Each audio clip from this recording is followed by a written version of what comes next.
I'd like to call to order the Planning Commission meeting for the County of Sacramento for January 11th, 2021. Can we start with the roll call? Yes, sir. Commissioner Hom. Here.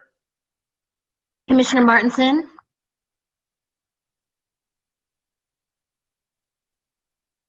Here. Can you hear me? Yes, we can hear you now. Thank you. Commissioner Raythel. Here. Commissioner Tatishi. Here. And Chair Shelby. Here. And you have a quorum, sir. All right, thank you. We can start with the Pledge of Allegiance. I pledge allegiance to the flag of the United States of America and to the republic on which it stands, one nation, indivisible, with liberty and justice for all. Oh, All right, and we will start with our opening statement as well. okay. In compliance with directives of the county, state, and Centers for Disease Control and Prevention, this meeting is live streaming closed to the public. Temporary procedures are subject to change pursuant to guidelines related to social distancing and minimizing person-to-person contact. To make a verbal comment at today's meeting, dial 916-875-2500 and follow the prompts to be placed in queue for a specific agenda item or off-agenda matter. When the chair opens public comment for a specific agenda item or off-agenda matter, callers will be transferred from the queue into the meeting to make a verbal comment. Written comments are always accepted. Feel free to send your email comments to boardclerk@saccounty.net. And your comment will be routed to the board and filed in the record.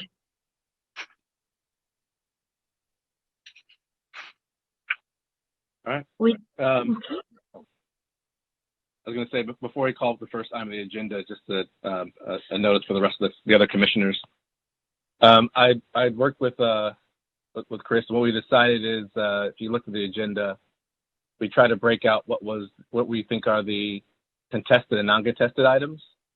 And so we're going to ask staff for a much smaller version of update for the non-contested item, unless a commissioner asks for a full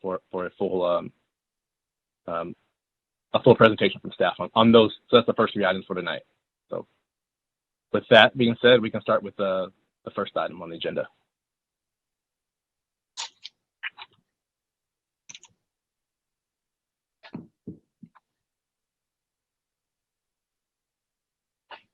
So, commissioners, this is Chris Bahuli, principal planner. For the first item, as Chair Shelby was mentioning, for both the first and second items, staff is able to forego the PowerPoint presentation if the commission allows. As always, staff is available to answer questions, and we do have the applicants on the line for this item as well. Well, do we need to call up the first item, what it is on the agenda? I think we typically do that, right? Yes, let's do that. Item number 1 is a rezone community plan amendment, tentative parcel map and design review located approximately 850 feet south of the intersection of Dry Creek Road and East Street on the east side of Dry Creek Road in the Rio Linda, Alberta community. And the environmental doc is that it's exempt.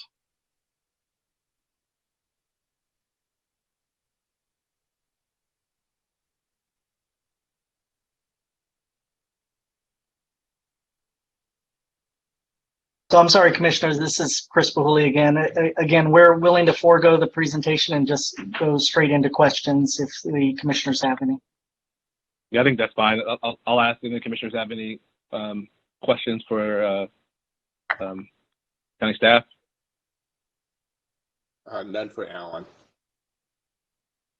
None for Rachel. Here. Okay. So we just bring the applicant forward then. Okay, and I'm going to go ahead and get them sworn in. And if you don't mind, sir, I can go ahead and swear them all in at the same time. So Yeah, let's swear everybody in now. perfect. So applicants, if you wish to address the commission, please prepare to be sworn in. So please raise your right hand, and the appropriate response is "I do." Do you swear? Let me unmute them.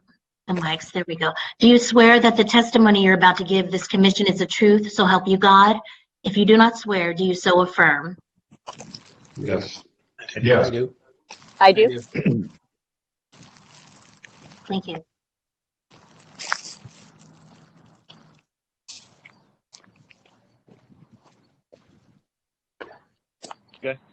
we have the applicant for the first project?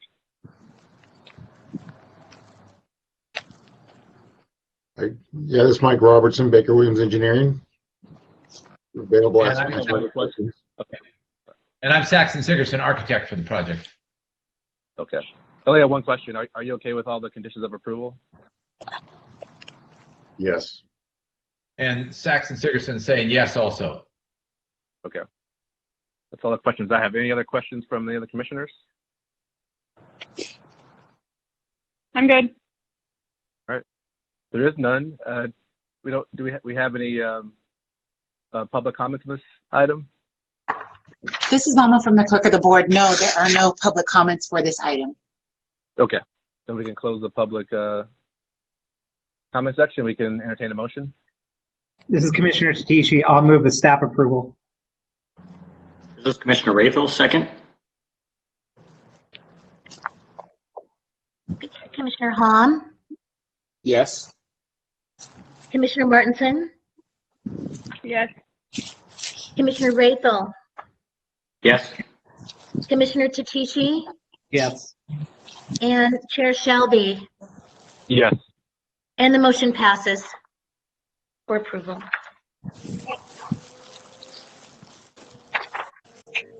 Thank Thank you. you. Thank you. Thank you.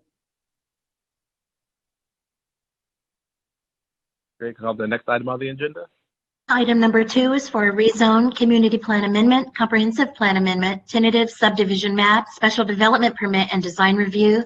It's located at 9942 Gerber Road in the Vineyard community, and the environmental dock is an addendum to prior environmental impact report. And we can move directly to questions from staff, unless a commissioner wants to have the full presentation.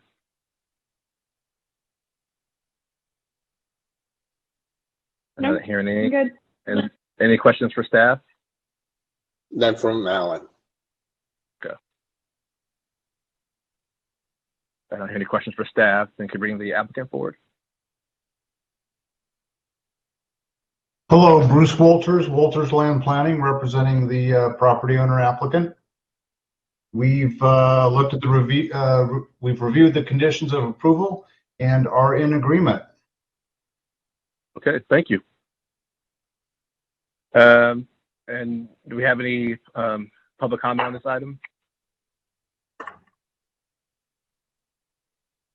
I apologize. One moment, please. No, there are no public comments for item number 2. This is Alma from the clerk of the board's office. Thanks, Alma. We can then close the public comment section and we can entertain a motion. I'm happy to move This is- staff's recommendation. Oh, go ahead, Alan. Oh, go ahead. I'll follow after you. Okay, I'll move staff recommendation. And I'll second the motion. Commissioner Hall, that is. Thank you, Commissioner Hahn. Kara. And yes, thank you so much. Commissioner Hahn Yes. and Commissioner Martinson, Yes. Commissioner Raythel, Yes. Commissioner Tatishi, Yes. and Chair Shelby. Yes. And the motion passes to approve. Thank you. And item number 3 is for a tentative subdivision map, a design review, and state density bonus for a property, or it's located at the southern terminus of Lang Avenue and 46th Street, approximately 0.3 miles south of 47th Avenue in the South Sacramento community. And the environmental dock is mitigated negative declaration. So commissioners, this is Chris Bahuli once again. So for this item and the remaining 2 items, staff do have PowerPoint presentations that we will provide. Item 3 is a subdivision map for an affordable housing site owned by the Sacramento Housing and Redevelopment Agency. Desiree Fox, our lead planner for the project, will present this item. Chair Shelby, this is Commissioner Hom. I'll have to excuse myself for potential conflict of interest.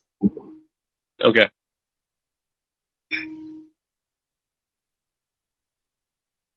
Hi, good evening, everyone. This is Desiree Fox. Confirm you can hear me. Yes. Awesome. I'll be presenting on the 46 and Lane Tentative Subdivision Map. Next slide. The project site is located at the southern terminus of Lang Avenue and 46th Street, approximately 0.3 miles south of 47th Avenue, and it is located in the South Sacramento community. The project site is about 7.06 acres and has split zoning. So about half of the site is RD20 zone, which is a multifamily zoning district, and that portion is the more western portion of the project site. The eastern portion of the project site is zone RD5, which is a single family zoning district.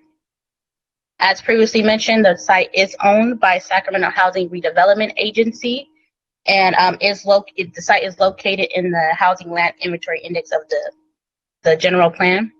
I do want to go over the adjacent land uses while we're on this slide. To the west of the project site is an existing multifamily development, currently known as Chateau Lane. To the north is a vacant RD10 zone parcel, and to the east are single family developments. And the south is State Route 99 and is bordered by an existing masonry wall. The project request is for a tentative subdivision map, a state density bonus, and a design review to determine compliance with the county-wide design guidelines. Next slide. The tentative subdivision map proposes to divide the parcel essentially down the center of the site. It will not result in any split zone parcels. The RD5 lots will be divided into 18 parcels intended to be developed for single family purposes, and there will also be one parcel designated for stormwater retention. The RD20 parcels will be divided into 2 lots intended to be developed with 108 apartment units on approximately 3.5 gross acres. The design review element of the project includes a deviation from the minimum covered parking spaces and also was reviewed to determine compliance with the county-wide design guideline. Lastly, the state density bonus it applies to this project as the proposed housing developments are for 100% affordable housing units.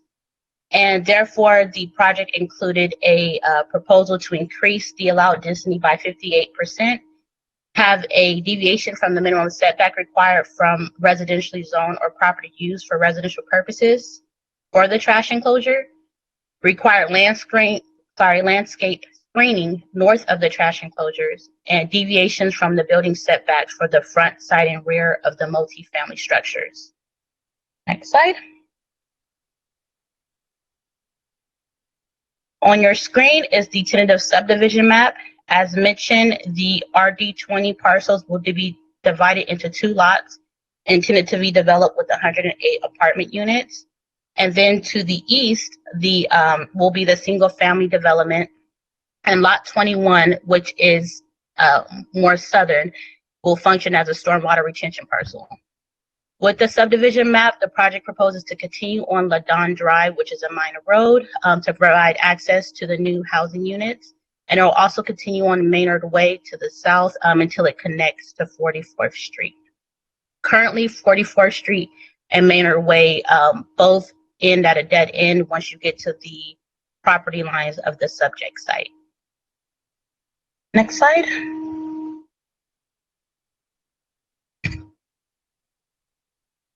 So the project is utilizing California state density law, which allows for a density bonus on a multifamily parcel and for waivers of development standards. So if the project site was being built in accordance with the RD20 zoning development standards, it would require that the number of units be limited to 63 dwelling units to be compliant with the 20 dwelling unit per net acre density requirement. However, the project proposes for the multifamily development 108 dwelling units, and it will be developed at a density of about 34.29 dwelling units per net acre. So the state density bonus, since the project does provide 100% affordable housing units for the multifamily site, that is, the density bonus allows for an increase up to 80%. The project is proposing to increase the density by 58%. In addition to the density increase, the project also includes some waivers from development standards. The density bonus law allows for 4 incentives and an unlimited amount of development standard waivers. So I previously mentioned the waivers, but I'll just summarize them again. The waivers are for deviation from setbacks, minimum setbacks required for residentially zoned properties, required landscape screening, and also a limitation on the maximum required parking spaces as listed in the state density law. Next slide.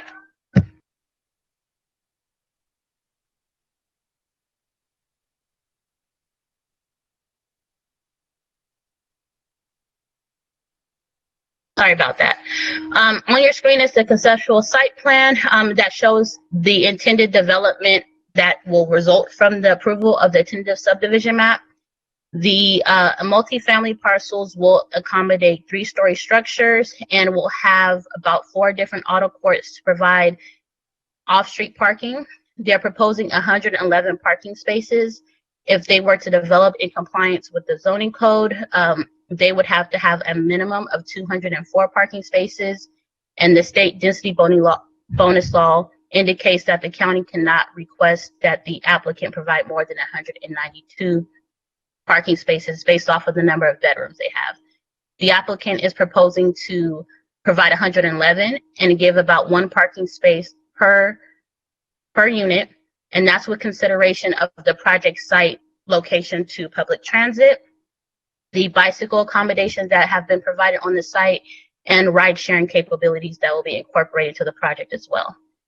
The single-family development are standard RD5 lots. As mentioned, lot 21 will function as a stormwater retention parcel, and although currently it is an RD5 lot, it will be a part owned or managed by Mutual Housing, which is the developer for the multifamily parcel. And I'll go into a little bit more detail about the developers in a future slide. Next slide. Key points for this project. The site is located in the Housing Elements Vacant Land Inventory, and Mutual Housing California, also known as Mutual, is the developer for the RD20 parcels, while Habitat for Humanity, also known as Habitat, is the developer for the RD5 lots. So in summary, the multifamily parcels, which are lot 1 and 2, there will be 3 stories. They'll include a combination of 1, 2, and 3 bedroom units. There will be 1 community room with the manager's office. They'll also provide some common spaces within the courtyards, and they have the laundry units on the outside of the buildings. There's also going to be play area as well to allow for the site to be compliant with the landscape and open space required in the code. The single family parcels are lots 3 to 21. They also include 1 and 2-story buildings, so there's variations, and lot 21, as mentioned, will operate as a stormwater retention facility. Next slide. Here are the elevations for the multifamily parcels.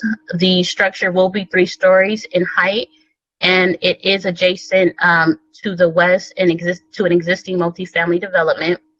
There are balconies that will be provided for each unit, and as mentioned, there are going to be exterior amenities that are provided on the project site, such as the laundry accommodation. These elevations were reviewed by the Design Review Advisory Committee and were updated in accordance with their comments and suggestions in order to determine compliance with the countywide design guideline. Next slide. There's a rendering providing a perspective on the common space that will be developed and incorporated into the multifamily development. And as you can see here, what the balcony will look like and what the open space and walkways will look like once developed with the future units. Next slide.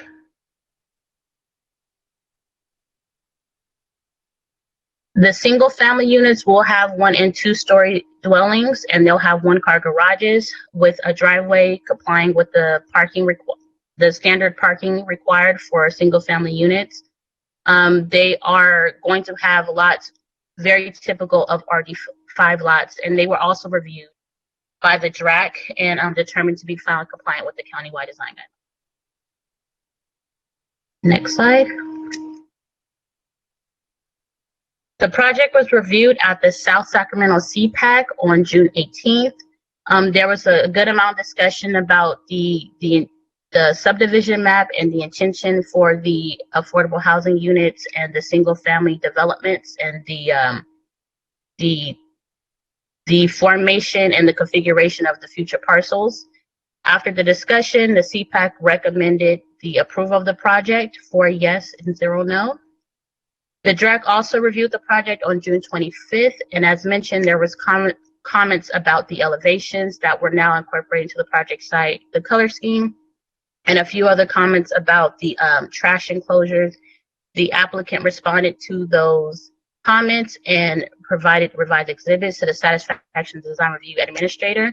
And as such, the DRAC recommended the Planning Commission find the project in substantial compliance with the countywide design guidelines. Next slide. Staff's recommendation to the Planning Commission tonight is to determine the environmental analysis is adequate and complete and adopt the mitigated negative declaration, adopt the mitigation monitoring and reporting program, approve the tentative subdivision map, find the project in substantial compliance with the countywide design guidelines, all subject to the findings and conditions listed within the attachment 2 of the staff report. And that concludes staff presentation. I am available to answer any planning related questions. We do have the applicant on the line in addition to county staff, Department of Transportation, and DWR if there are any questions better suited for their department. Thank you. And commissioners, I'm sorry, this is Chris Bahuli once again. Just to interject real quickly, in addition to the recommendations that Ms. Fox just went through, there is also, you are also, as part of the action on this item, approving the state density bonus as well, which is how it was noticed, but it wasn't in that last slide. Just wanted to point that out. What was that last one specifically? Can you say that again, Chris? That in addition to the recommendations that are on this slide here, that the commission is also approving the state density bonus, which is included earlier in the slides and included in the report package as well. Do you have any questions for staff? Yeah, this is Kara. I actually have kind of a question related to the density bonus element. You mentioned that the site was in our inventory, but I'm assuming because the law allows for the type of affordable housing that's going in up to 80% density bonus, you don't necessarily know what the percentage is going to be, and now we're at 58, I guess. How does that factor into units produced? Is it sort of a true up after when housing is actually, products are actually in the ground and there's units available, and then is that updated in the inventory, or how is that reflected based on the density bonus availability or option, I guess?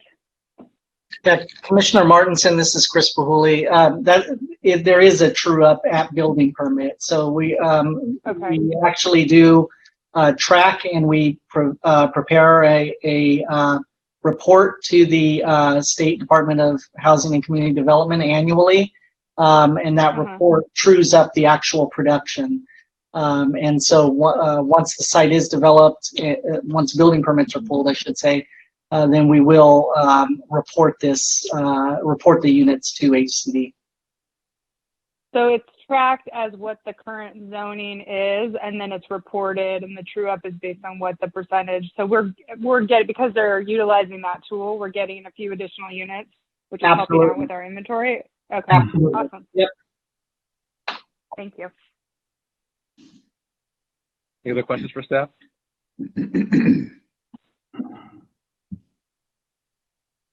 Not hearing any. Let's bring the applicant forward. Hello, this is Leah Miller. Can you guys hear me? Yes. Okay, perfect. My name's Leah Miller. I'm the president and CEO at Habitat for Humanity Greater Sacramento. And in starting off, on behalf of both myself and Habitat Mutual Housing, just want to thank the county staff for working with both our organizations through this process. We know that there have been so many eyes and minds on this project, and we're tremendously grateful for all the efforts of the many staff who've helped us along the way. And also thanks to Supervisor Kenny's office for his review of the project and communication throughout the process. And both myself and Keith Bloom from Mutual are both happy to be here and answer any questions tonight. Thanks. Are you okay with all the conditions of approval? I am. Only question I had. Any other questions for the applicant? This is Commissioner Rathel. Can you walk me through the parking requirement and the analysis done to justify the substantially less parking provided versus what we would normally require? Keith, are you available to answer on that? Yeah, I sure am. This is Keith Bloom. I'm with Mutual Housing. Yeah, I can explain the rationale for the parking that is being provided on the Mutual project. And that project is it's 108 units. And what we did with this in planning this project, and specifically planning the parking for this project, what we did was take a look at our existing portfolio. We have 19 properties of totaling over 1,100 units, the vast majority of which are family workforce oriented properties. And so what we did was took a look at the car ownership at all of those properties and accounted for the difference in unit types, whether it's 1, 2, 3 bedroom. We even have some properties 4 and 5 bedroom units. Came to determination as to the average number of automobiles per resident. And throughout our portfolio, it's about 1.2, 1.25 per household.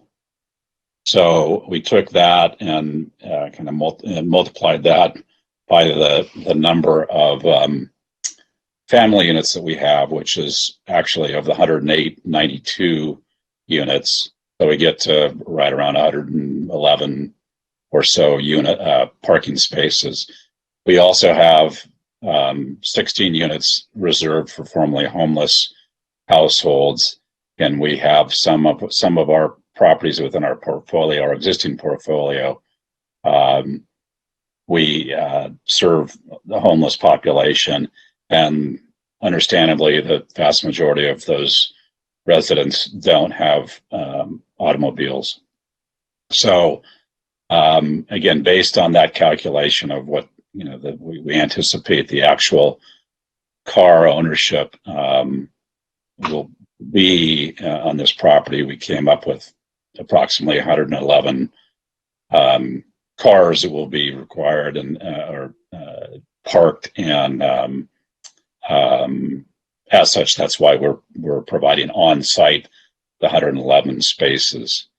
It is also the case that this site, as you can tell, is the Mutual site is relatively long, running north-south and narrow. And so the site is a bit constrained as it relates to laying out the parking.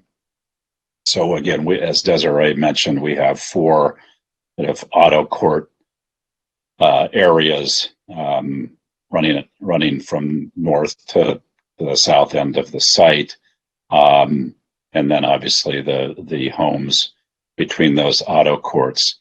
So the site is a bit constrained. So in addition to those 111 on-site spaces, obviously we have street frontage on the west side of Ladon, as well as street frontage on what would be the south side of the 46th and Lang connection. And those, in the event there's overflow parking demand, or there'll be guests, service providers, maintenance providers that come to the property periodically. Those on-street parking spaces they total about 39 spaces. So, based on the on-site parking and the on-street parking, we feel there's more than enough parking for our future residents.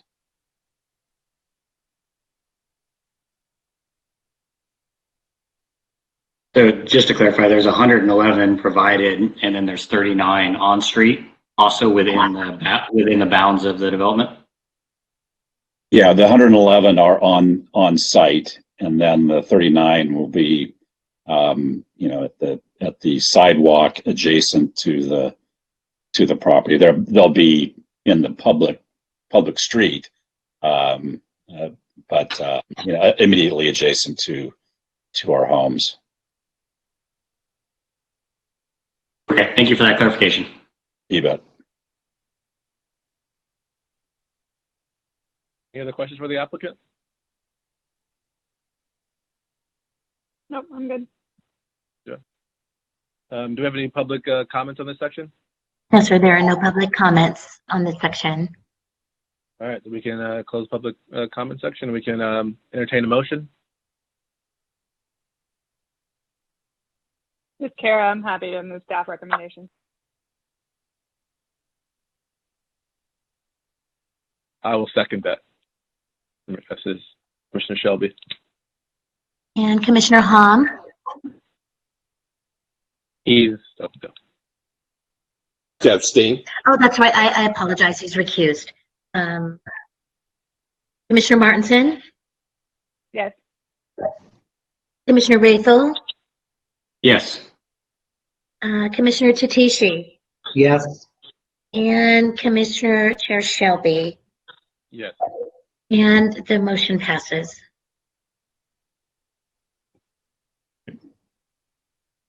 Thank you very much. Thank you. And for item number 4, it's for a use permit, special development permit and design review for a property located at 11120 Bradley Ranch Road in the Cosumnes community. And the environmental documentation is exempt. Good evening, commissioners. Can everyone hear me? Yes. Perfect. So good evening. My name is Kimber, and I will be presenting the Brookside Show Park and Equestrian Center Use Permit Project. Next slide, please. The project site is a 31.61 acre Ag 20 zoned property located approximately a mile southeast of Grant Line Road in the Cosumnes community. The city of Elk Grove limits are southwest of the subject parcel, and the surrounding area includes large commercial agricultural operations with rural single-family residences. Deer Creek also runs along the southeastern boundary of the subject parcel. Next slide, please. The applicant requests a use permit, special development permit, and a design review to legalize an existing show park and equestrian center operation and related activities occurring on the subject parcel. Slide. Sacramento County records indicate that a certificate of non-conforming use was issued in 1987 for a horseshoe training school and equestrian center. The site plan attached to the non-conforming use shown here demonstrates that a majority of the buildings and facilities present on the site today were present in 1987 and operating similarly to the existing uses today. Some of the same and similar uses include the cafeteria, the dormitories, swimming pool, arenas, and barns. The certificate of non-conforming use stated that the use may remain as a legal non-conforming use provided that no expansion of the use or the building take place. The certificate was valid for 5 years from March 10th of 1987, at which time it needed to be renewed. The certificate also applied only to the use of the lands and the buildings, not compliance with our current development standards. Next slide. So the property was purchased by the current property owner in 1989. Brookside began operation in 1991. A business license was obtained during this time, as well as several electrical permits. In 1992, county records indicate that a temporary use permit was approved for 10 horse shows and clinics. The temporary use permit contains specific dates for the proposed events, as well as conditions regulating the operation of the horse shows and clinics, including horses not boarded at the facility were not allowed to participate in the shows or clinics, The events were limited to no more than 500 people, and the shows and clinics hours of operations are from 7 a.m. to 6 p.m. Then in 1987, a business license was issued for a home-based catering operation, which involved conditions including food being prepared off-site, events held off-site, and no customers allowed on the premises. Since 1992, no additional planning entitlements have been approved for the subject parcel or equestrian center operation. Next slide. Brookside has now been in operation for approximately 30 years and has evolved into a multi-land use operation, including the training and boarding of horses, a venue for equestrian shows and competitions, overnight guest accommodations, including short-term rental apartments and RV park, food and beverage establishments, vendor sales, and multiple structures for employee housing. The horse training and boarding uses are an ongoing daily operation, while the horse show events are held from March to October, typically from Thursday to Sunday from 8 a.m. to 4 p.m., with approximately 100 to 150 guests per event. Next slide. Here are some context photos of the existing use and the structures. As you can see, all the structures on site are agricultural and have that same facade across the property. Next slide. So I'm going to take you quickly through a compliance timeline. This entitlement request was initiated after an investigation of an expired horse training license. It led to a multi-agency inspection conducted on August 21st of 2018. The inspection revealed multiple areas of concern, including a number of fire, life, health, and safety risks. An inspection report and notices of violation was compiled and sent to the applicant, detailing the areas of concern and actions needed to legalize the on-site structures, operations, and land uses. The letter also required immediate closure of the on-site pool, food facilities, short-term rental apartments, and RV park. On September 20th of 2018, a land use determination letter from the county's planning director was issued and concluded that the nature, variety, and intensity of the uses on the subject parcel encompass what is known as an equestrian park, which is not a listed use in any of the land use tables in the zoning code, nor is it included in a use definition for any other listed use. It was then determined that the equestrian park use is most similar to a driving range, which is listed as an entertainment recreation use in Table 3.1 of the zoning code. This determination was made based on the similarity between the two uses in regards to traffic, events, and accessory and incidental uses, such as food and beverage establishments that often accompany a driving range. A driving range in the Ag 20 zone does require a conditional use permit from the Board of Supervisors. Following the issuance of this determination, the on-site cafe's food facility permit was revoked and the use of the Brookside Cafe was prohibited. In February of 2019, the applicant submitted the use permit application and building permits for the Judge's Tower, 2 trellis lattice covers, fuel tank, and water tank. A demolition permit was also completed for 2 horse stalls, and more recently, an electrical service upgrade was issued for the subject site. It was observed that equestrian events have continued at the project site throughout the 2019 and 2020 season. The Brookside Park Cafe and RV Park continued operating, and the short-term rental apartments were occupied prior to and after submittal of the use permit entitlement. As a result, 2 additional letters were sent to the applicant reiterating that immediate closure of the pool, food facilities, short-term rental apartments, and RV park is required. And 1 letter was sent prior to the submittal of the use permit, and 1 was sent after the submittal of the use permit. Next slide. Staff has created a findings, compliance measures, and conditions of approval document, which is attachment 2 to the staff report.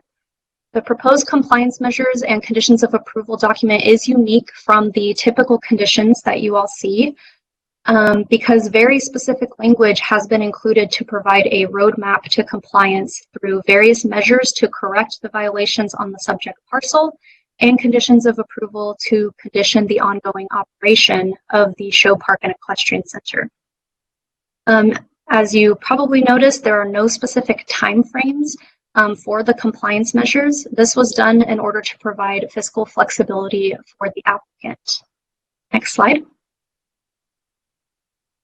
The Cosumnes CPAC met on September 25th, 2019 to review the proposed request.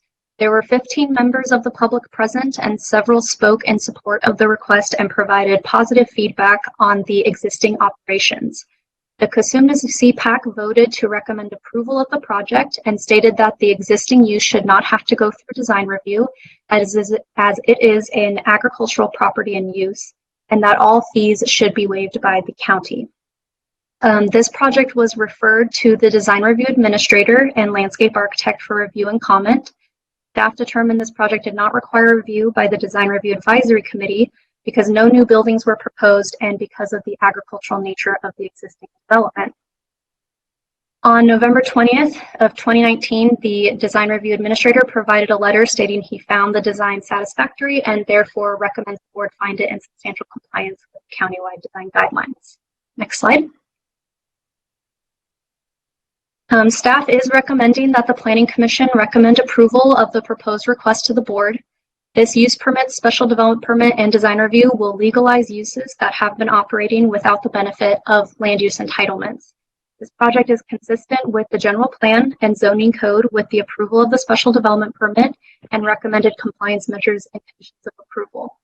The project is supported by the Cosumnes CPAC and members of the public. Lastly, the project was found exempt from the California Environmental Quality Act. Next slide, please. This concludes my presentation, and I believe the applicant has a presentation for you as well after this. We also have several representatives from the other departments who were closely involved throughout the entitlement process, and they are available for any specific questions you may have. Thank you. Thank you. Do you have any questions for staff?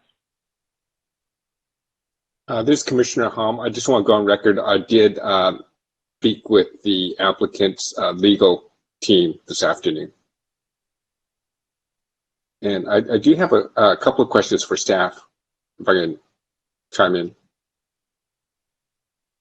Go for it. A quick question is on this project. I'm wondering, as far as building and fire is concerned, I assume the CVS fire with Elk Grove, what's their opinion uniquely on the fire life safety of the existing buildings?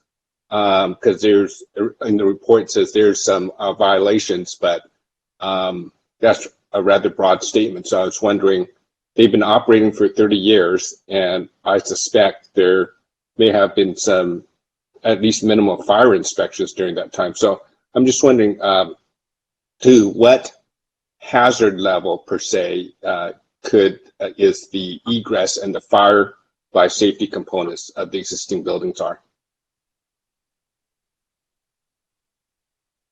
Hi there. My name is Lance Ray. I'm the fire marshal for Cosumnes Fire. Can you guys hear me? Yes, thank you. Okay. I have the unique privilege of being in my 8th week as the fire marshal in Cosumnes. So I am new to the project, but I have read and reviewed it. One of the concerns that we would have, to the commissioner's point, is water supply.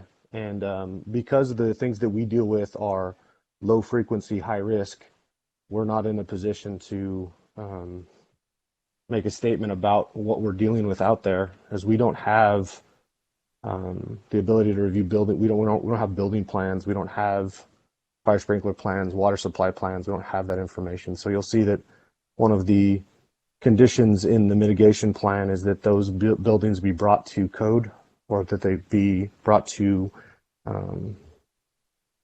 all the systems come into compliance with the code. So there's the potential for pretty significant improvements that would be required as part of a fire and life safety plan.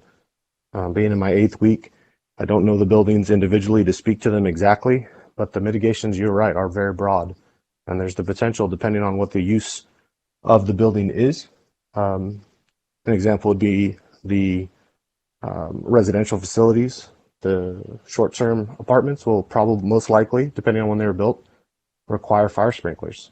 When you require fire sprinklers, you have to show that you have a dedicated water source. That water source has to be have a backup. So there's a lot of things that could come from that, but we're not in a position to make a definitive statement, as there has not been fire inspections at this location for many years. Can I ask this question? You mentioned sprinklers. If these buildings have been around for about 30 years or plus or minus, and if they were not required sprinklers at that time of when they were built, would you be requiring sprinklers now as part of the occupancy permit? I don't know that we would have a choice other than to require sprinklers.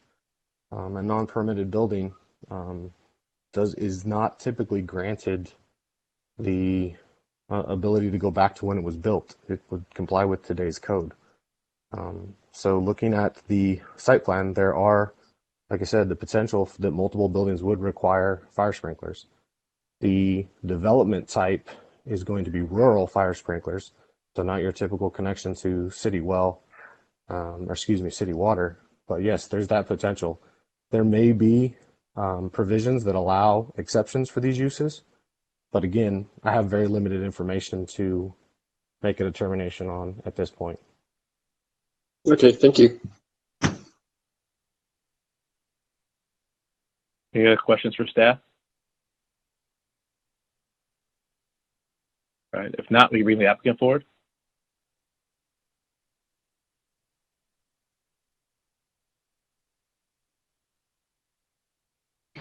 Good evening, Chair Shelby and Commissioners. Can you hear me all right? Yeah, we can hear you, Matt. Great. Good evening. This is Matt Kiesling of Taylor & Wiley here tonight on behalf of Brookside Equestrian Park and its owner, Bill Madden. Bill's also with us tonight as a participant and will be available to answer questions, but I'll be handling the presentation. I just want to start by thanking staff. Kimber in particular has been great to work with, and I think she put together a pretty thorough staff report for you on this project. I was happy to hear that staff indicated that they're supportive of the use within this zone. And I kind of want to just quickly flip through and give you a little bit more about Brookside and perhaps the why you should support this project. If I could have the next slide, please. Brookside Equestrian Park has been operating at this location for the last 30 years. Corrals, stables, and equestrian events have been going on here since the mid-60s. And before that, it was private stables and corrals. It really offers a great outdoor equestrian recreational opportunity that's fun for the family. People of all ages come out and enjoy Brookside during the pretty much April through October. Next slide. As staff mentioned, Brookside is 31.5 acres for the most part that operates as commercial stables and corrals, which are allowed as of right within the Ag 20 zone. But it also has additional uses such as youth riding lessons, therapeutic riding and rehabilitation, and then equestrian horse shows.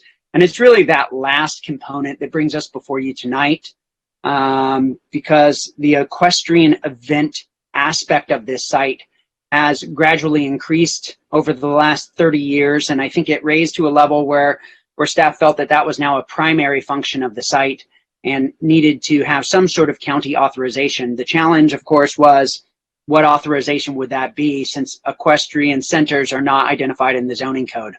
So as Kimber mentioned, it was determined by the zoning administrator that a conditional use permit from the Board of Supervisors would be the appropriate level of entitlement to allow us to move forward with this outdoor recreational activity.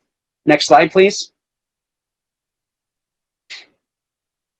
Just to give you a sense of where we are, this is abutting Deer Creek down in the Sheldon community. And as I mentioned, it's been a part of the Sheldon community for a long time. This actually sits on the historic Bradley Ranch. The Bradleys owned a large portion of land south of Grant Line Road and have been systematically, or their heirs have been systematically subdividing it for the last 70 years or so. So the property sits at the end of Bradley Ranch Road, which is a private drive that leads to this site. Next slide, please.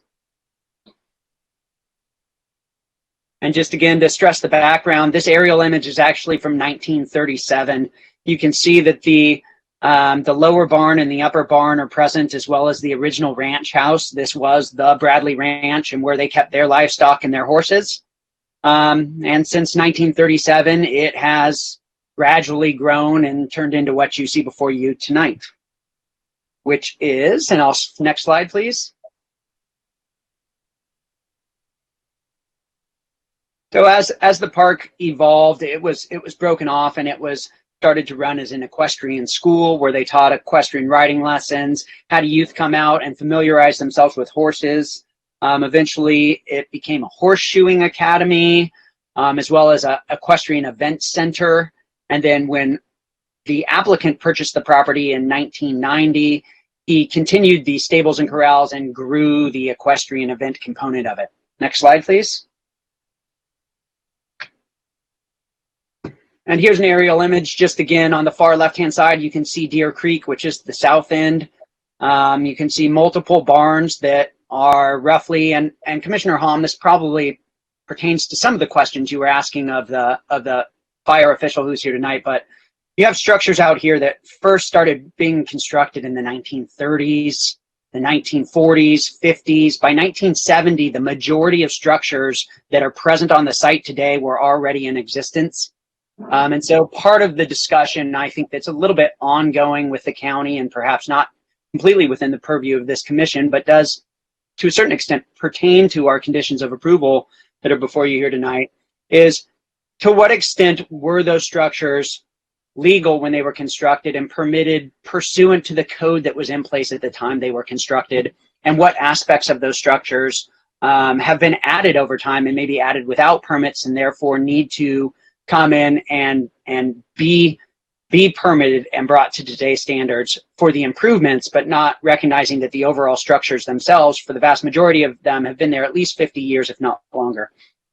And I think that's going to continue to be an ongoing discussion. But I think, as you heard also from the fire marshal, part of the trick here is that it's hard to have people coming out and seeing the site and saying that it's appropriate for a use if that use itself is not yet a legal use in the eyes of the county.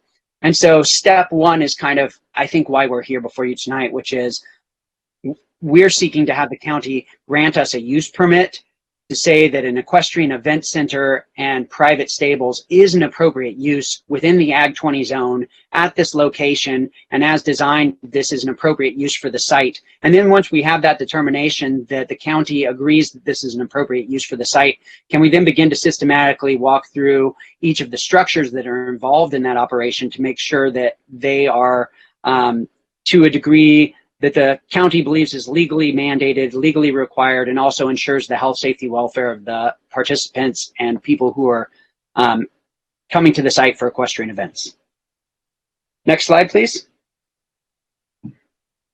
So again, here's the principal uses as well as some of the subcomponents. Subcomponents also include a cafe that serves food and beverages to the people who are out here for events. There are vendors that come during equestrian events. There are horse stalls that go up every late March and come down in October that participants keep their horses in while they're in an actual competition. And there's also an RV and equestrian coach parking area so that people who come out here with their horses and their families can actually stay on site with their animals. Next slide, please. We're actually not seeking authorization from the county for anything that the project hasn't already been doing for the last 30 years or 30 years plus. As I mentioned, here's a picture of what that cafe looks like. We can see it clearly on the site in 1973 aerial photographs. The prior owner believes it was brought on in the mid-60s when he was doing the riding school so that students who were out here staying in the dorms would eat there in the cafeteria. And you can see that not only is it just some place that was put up overnight, but it actually is an award-winning cafe. It received awards of excellence from the county in 2007, 2010, 11, 12, 16, 17, and 18. The property owner's background is actually in the restaurant industry. He is the caterer that catered on site. He owns restaurants and bars and really focuses on hospitality, making sure that people's needs are met, that they're being taken care of, they're having a good time. That's his background. And you'll see that as we continue to walk through these, that's what Brookside is. It's an all-inclusive equestrian event center where people truly feel that all their needs are being met. Next slide, please. Again, this is referring to the RVs and people that stay on site. You can see that there's an RV there on the right that actually has the horse trailer attached to it. Show you that people can stay with their animals. Next slide. And again, just some more pictures. Next slide. I think last of all, we're hoping that you as the commission will also concur with the zoning administrator's determination that an equestrian event center is appropriate within the Ag 20 zone, that it really does make sense at this location. I'm not sure where else you would put an equestrian center, but it seems that given the horse and livestock nature of the outdoor recreation, it fits within a rural community, within the agricultural community.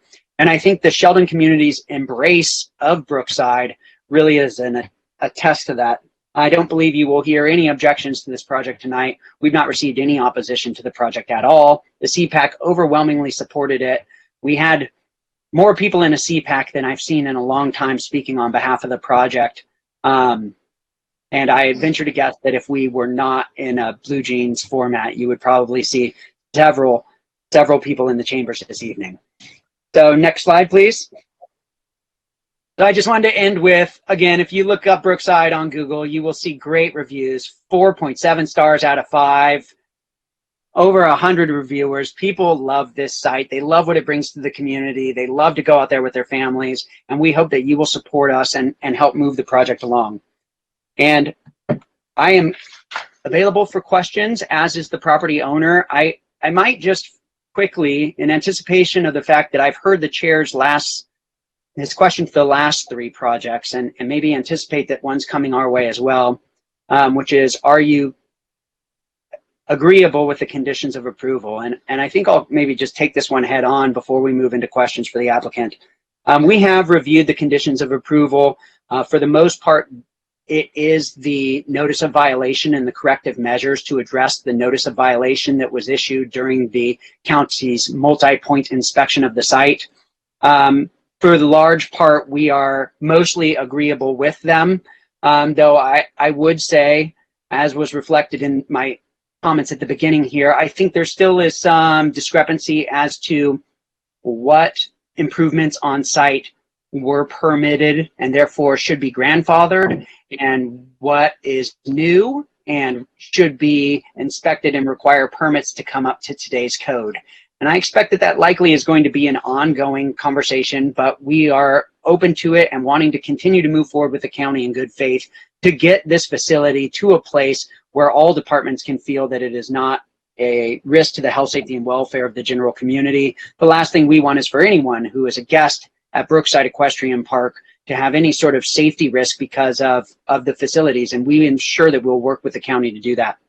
The only condition of approval that we specifically take issue with is condition of approval 27, which somewhat dovetails into condition of approval 28.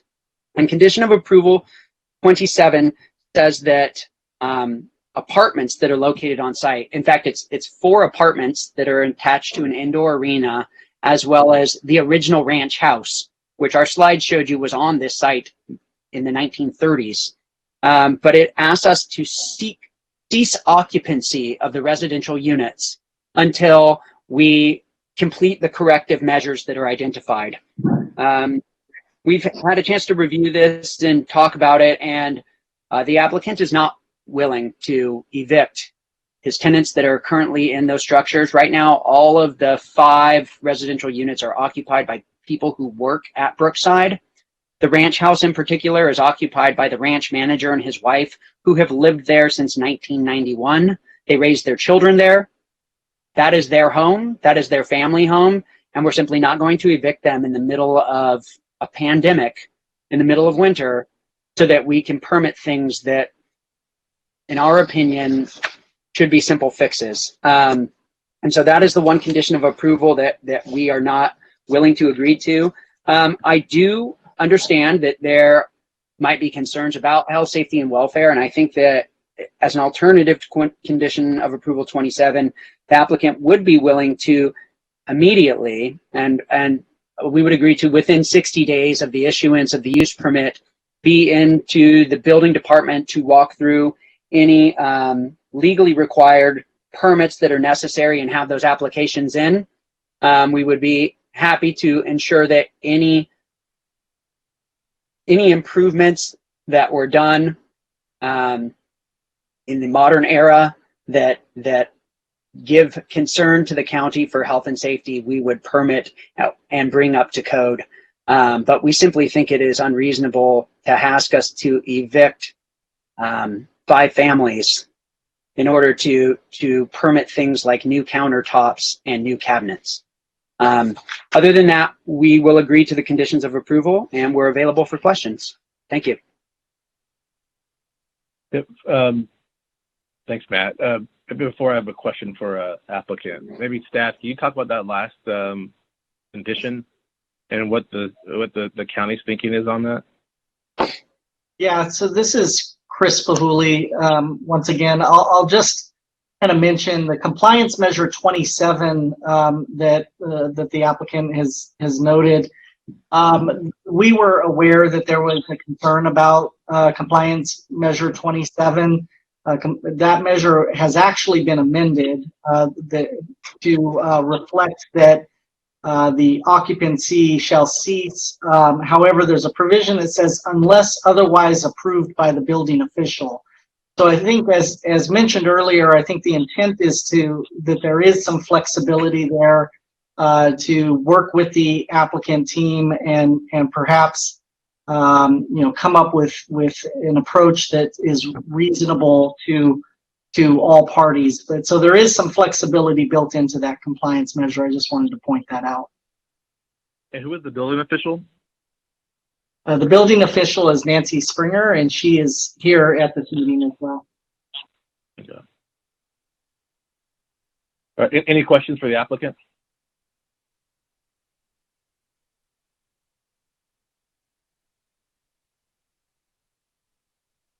I don't hear any. I'm good. I have I guess a suggestion if we're ready for that, but if other folks have questions, I can wait. We still have the public comment too, section, so we can wait for our. Okay. That's fine. All right, I don't hear any questions for the applicant. Thank you, Matt. We can open up the public comment. Do we have any public comments on this section? Yes, there are 4 commenters in queue to make verbal public comments. You'll give us just a moment. We'll get them started. How long would you like to give them? 2 minutes. Perfect. Okay.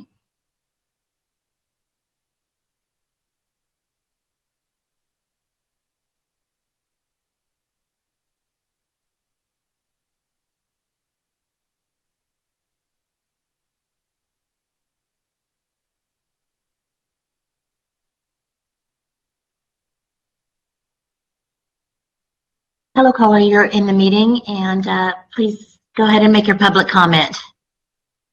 Yes, my name is Glenn Chambers, and I've been associated with Brookside for over 20 years.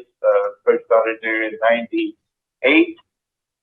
My background is I am a horse trainer. I have trained horses from all over the country, valued all the way up to over $500,000. I love it at Brookside out there. A little bit about Brookside safety for the horses, which is very important to me, is that they have very good footing in all the arenas to make sure that horses have safe footing where they do not get injured or hurt. They also have showers all over with rubber mats in and out through all the showers where the horses will not slip and slide.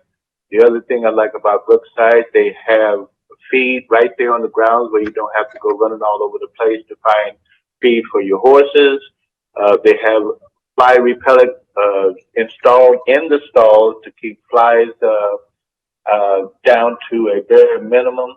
The other thing that I like about Brookside is that they have turnout paddocks for your horses so they can get exercise, and it's also have good footing throughout the ranch. So that way your horse is always going to have a good place to walk. The other good thing that about Brookside is that there is within a 10-mile radius of several veterinarians if you need veterinarians. And the other thing that is very important at all of their horse shows, they have a veterinarian on the ground. They have a blacksmith on the ground. They also have paramedics So they take every precaution there is to protect the horses and the horsemen, which is very important. We have a corporation out there that is CBC, Therapeutic Horseback Riding Academy, and what we do is we help kids and adults with anger issues, anxieties. We also help kids that are autistic. We have a very large student base that is there for students and parents.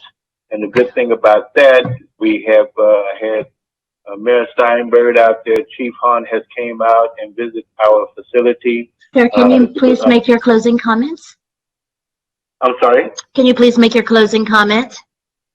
Yes. The other thing is that I like about it out there is that Brookside gave us a great opportunity to build this company that we have out there, CBC Therapeutic Horseback Riding. And I think that is one of the premier horse facilities in Northern California. And I have been all over the world and have been around a lot of great ranches, even through Kentucky. And I would say Brookside is premier, #1 in Northern California. Thank you. Thank you.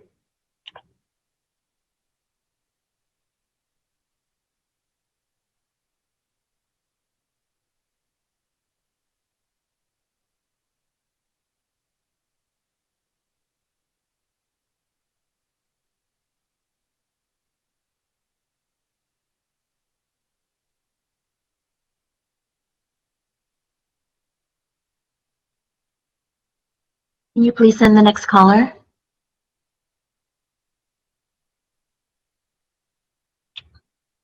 Hello, caller. You're now in the meeting. You'll have 2 minutes to make your comment, and you can start right away.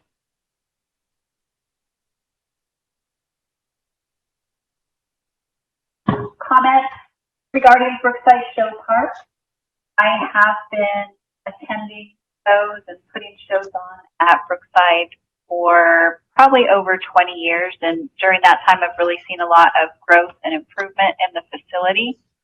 I represent a fairly small horse breed, Welsh ponies, and we have not so many shows, and we're not the biggest competitors, or we don't have the biggest competitions around.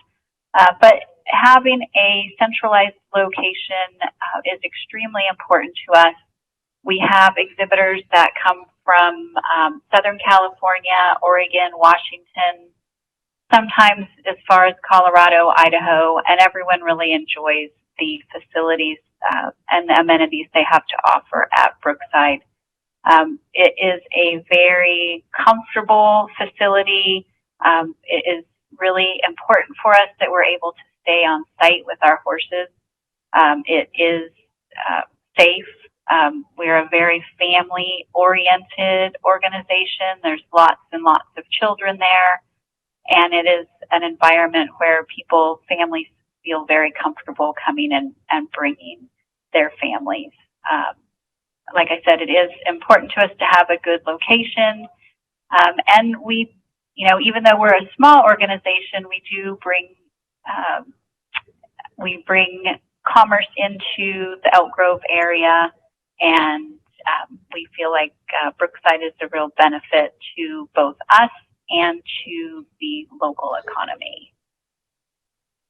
And I will end with that. Thank you very much. Thank you, caller.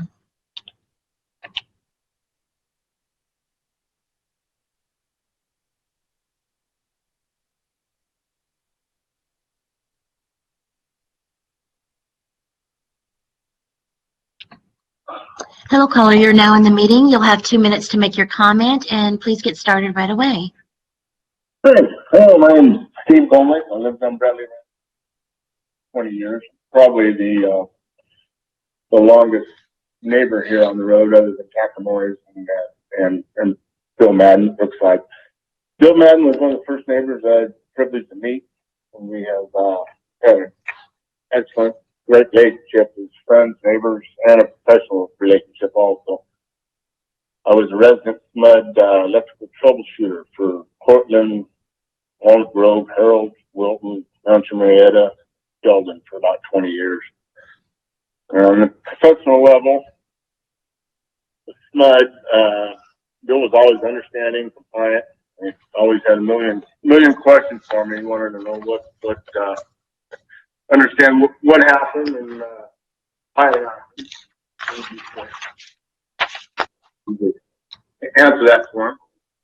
And when I was new to the neighborhood, I was having a wedding at the house. And been here for a year or two. And he offered supplies for handshake supplies, tables and chairs and some other supplies for the party, which was a great gesture for a friend and a neighbor. And he's done this for many other neighbors also.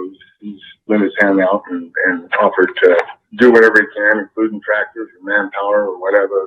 He's been very, very good neighbor, always helpful. The weather permitting, I usually run through Brookside and Sacramento Ranch on the way to Cumulus River. I do that about 3 days a week, and a lot of the other neighbors too do the same thing. And sometimes during show time, and both ranches are always very neat, clean, extremely organized. And it's I know myself, it's definitely a privilege that Brookside and Sacramento allow us to do that, and as well as the other neighbors too. They're very appreciative of both ranches. Homer, can you please make your closing comment, sir? Yeah, Bill himself leads his own road maintenance crew at least once a year and fixes all the potholes and always a very contributing part of the neighborhood. And I'm privileged to have him as a neighbor and a friend. Thank you, caller. Thank you. And that was the last verbal public commenter for this item. Yeah, thanks. You're welcome. We go close public comment. I think Commissioner Martin,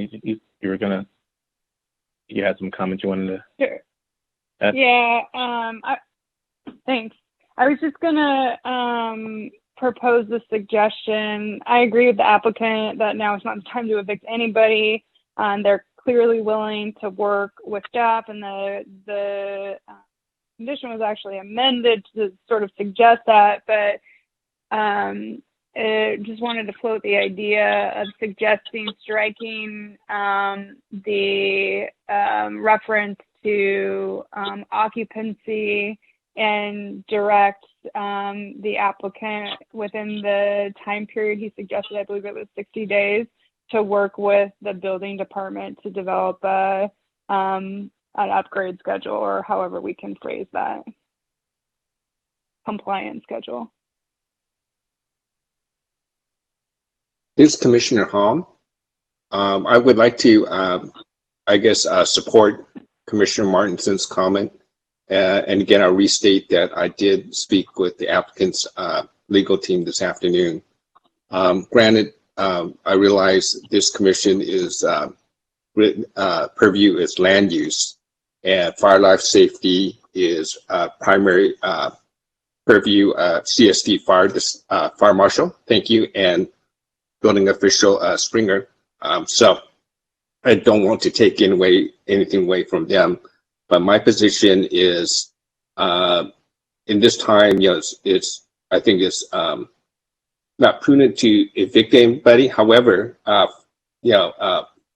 public safety is paramount, and I would say if it's if these unique 5 families living units that are there and the buildings they're living in are not in imminent danger, perhaps we can give them a little bit of time to actually get an architect in there, get a structural engineer, electrical, and do a code analysis to see how it works. And perhaps, I know fire sprinklers are a costly endeavor. So, to work through that, I know CSD Fire in the past, personal experience, has been an excellent agency to work with, and very, I would say, customer friendly, but never at the expense of life safety. So I'm sure, something could be worked out, but I think giving the applicant a little bit of time for the people that live there at the moment, that work and live there, little time to work with fire life safety, is prudent. Are you proposing something Yeah. specific, Commissioner Hahn? Or are you like what? I'm sorry, Chair Shelby, could you repeat that? Are you proposing something specific that you'd like to see? What do you think, Commissioner Martinson? Do you want to sort of craft something? Sure. I was just going to suggest that maybe staff step in and, we can have the applicant weigh in as well. I mean, obviously everything that you just talked about, all that stuff takes time. And I think the applicant proposed that within a 60-day time frame that they either, approach the building department or begin working with the building department. But I guess I'd like to stop to see what that official trigger is. Is it an application? Submit something to the building department to begin to develop that compliance schedule. Yeah, and before staff weighs in, maybe I just want to check in with the other two commissioners if they have anything else Sure. they'd like to, any other thoughts on what's been said so far. This is Commissioner Rathel. I'll go on record as saying I also met with the applicant's legal counsel. I'm supportive of the 60-day timeline that the applicant mentioned to get building permits in, but totally open to staff recommendation on what they think. Obviously, these things can take a while to work through the system. Definitely not getting a permit through in 60 days. So I'm open to however we want to craft or amend that condition of approval 27 and 28. Yeah, and Commissioner Tiji? Sorry, I'm comfortable with all that as well. Okay, thanks. All right, then, so Chris, I think you heard the feedback. If I take a second to propose do language for fixed with number 27, is it? Yeah, it's compliance measure 27, but it also ties into compliance measures 28 through 31. And again, just to kind of point out, there's a lot of work that needs to be done out there that are included in the compliance measures. I think that's why they were kind of structured the way that they were, understanding that the applicant team has, multiple priorities out there and needs to operate within sort of their own financial considerations to get the work done. So there's kind of flexibility built into these compliance measures. At least that's what was intended to be done. I think we can work with the applicant team to perhaps modify compliance measure 27. We do have as I mentioned, the building official here and can also talk to process and a potential modification to the compliance measure. But again, there is flexibility built into that compliance measure. How do you read the flexibility? Yeah, and maybe it's, I think, clearly. Maybe you can go ahead. Because it's I was just gonna to that point really quickly. Sorry, I know it's hard. We're all speaking over each other because we're not in person, so I apologize. I guess my biggest concern, and I appreciate the flexibility giving deference to the building official, but I don't want to give the authority for eviction, basically, unless at this point, and that's what I'm concerned about trying to amend or strike. I get there's a lot of compliance work to be done, so I don't want to, wrongly prioritize, but at the same time, in lieu of, having that authority to evict, I want to make sure there's incentive to work with the building official in an expedited fashion. And I guess that's what I'm trying to get at. And so open to your comments about how to make a tweak to maybe number 27. Chris, this is Commissioner Hong. I think what we're most concerned about is the on-site residential dwelling units, and not because I think in the condition approval says cease immediately the occupancy of those, and to have, I think it's I think the applicant's legal team told me there's the people living in those, I think 4 or 5 units, actually live and work there. So I don't think we're talking about, changing anything other than uniquely for the people living on site, because if you evict them, they have nowhere else to go. But at the same time, for me, it's important that, the building official and the fire marshal are comfortable that there isn't imminent danger in letting them do that. Perhaps, they could put in some temporary fire, some, smoke detectors. And if there is, some overriding concern, because again, we don't want to say, yes, let them stay there if there's imminent danger, obviously. But at the same time, if there's no imminent danger, could we give the applicant a little bit of time to, to get plans into permit, and then during that 60 days is to actually work out a solution with building and fire. So when they go in, there's a quote unquote a deal already made on what the permit documents are going to say. Yeah, so this is Chris Bahuli. So at this point, I'm going to introduce Nancy Springer, our chief building official, and have her respond to some of the comments that you made. And then perhaps from there, maybe we can kind of work on maybe crafting some sort of modification. So Nancy?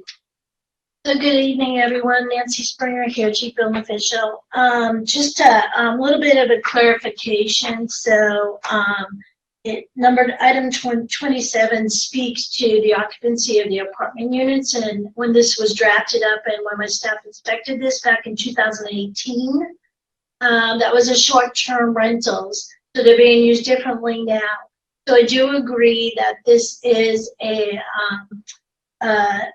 event center that obviously is good for the community and good for all and has been there for long term. It is our goal to see these kind of things come to fruition to remain operational. We understand that. And it is also of concern too, though, that when there is something of imminent danger and it hasn't had the proper permits on them, as the fire Lance had spoke earlier, it's our job to go in there and make sure that the proper permits and items get taken care of. So at the time, the request back in 2018, and as we moved forward, was that they vacate that because it was short term at the time. Given the pandemic, given COVID, we agree. Is there anything that is imminent danger right away, as was stated? Is there any exposed wiring? Is there anything that prevents them from possibly maybe staying there temporarily for the next 60 days, as they're suggesting?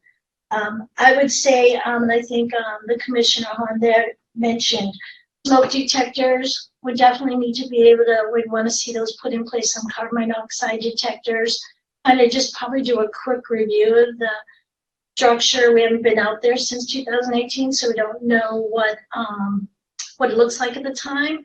And I'm sure that we could draft something up and be a little more flexible given pandemic and COVID and not be able to evict somebody at this time.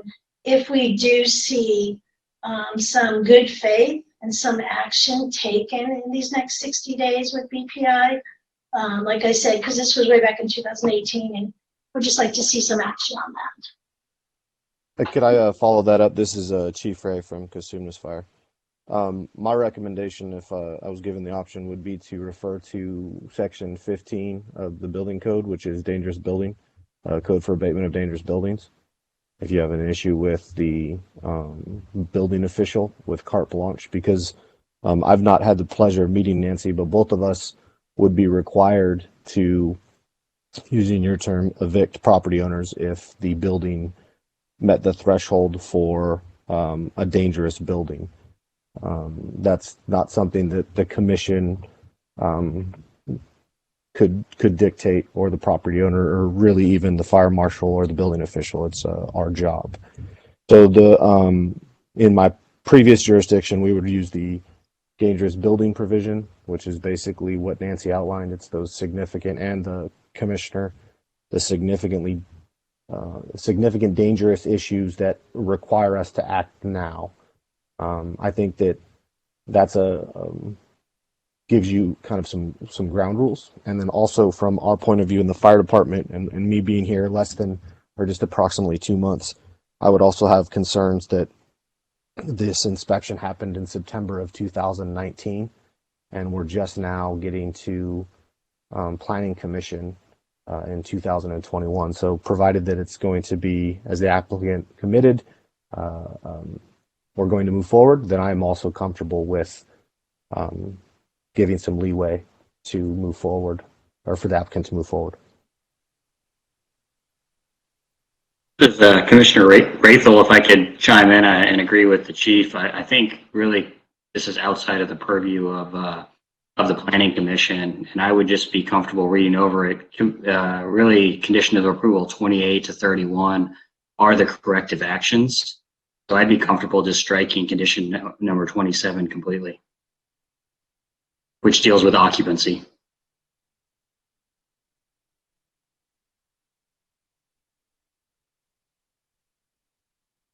This is Commissioner Hom again.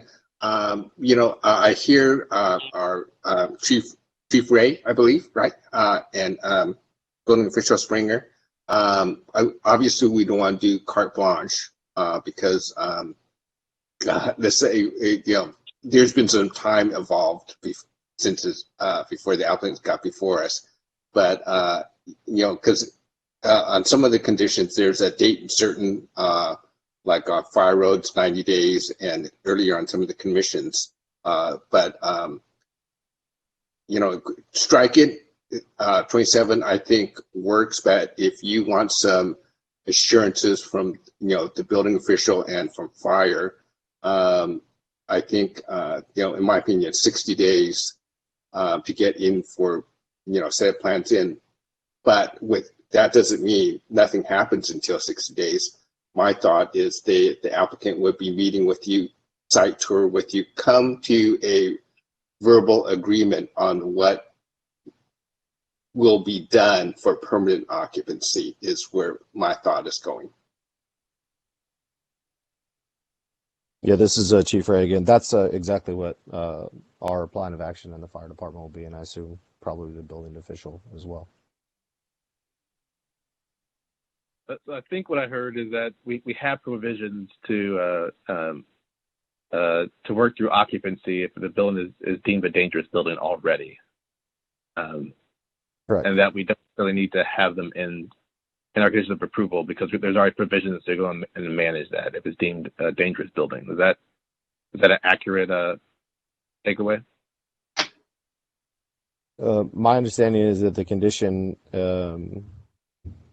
was that they needed to be out while they attempted to permit the building. Basically, everybody had to move out now. It sounds as though the commission's desire is to not evict. And I say other than issues identified in the building code as dangerous buildings, what I heard Nancy say and Fire is saying is that we agree. We're not requesting eviction other than those provisions in the dangerous building code.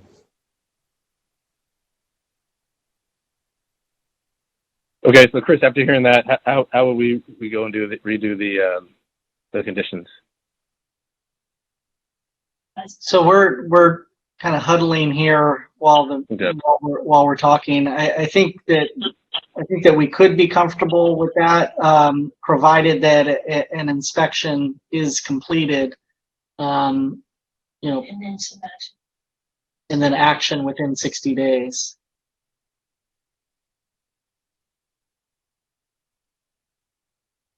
Okay, I think I heard of those commissioners. I think they're okay with that. Someone could chime in if I'm hearing that wrong. Chair. Yes. Just to clarify, when you say and then inspection, coordinate with staff, being the fire and chief building official, and action within 60 days. That's in reference to those imminent health and safety concerns, the dangerous building, not the other things we see here, like 29, 30, and 31, right? What? Not yet. Okay, this is Nancy, the chief. So what I'm saying is, what my thought is that in lieu of evicting, I think it would be best that the chief, fire chief, and myself have an opportunity to go out there as soon as possible to be able to deem that there's no eminent danger at the moment, whereas we're gonna allow people to stay there without the permit and all. We need to be able to see that there's no hanging wires, that it doesn't have any of those dangerous building code or property maintenance code deficits code. So We think that seems eminently reasonable. I mean, we would like to meet with you folks between the commission and the board as well. But again, we don't want any imminent danger to any of our tenants either. These are friends and employees, and we want that assurance as much as the county does.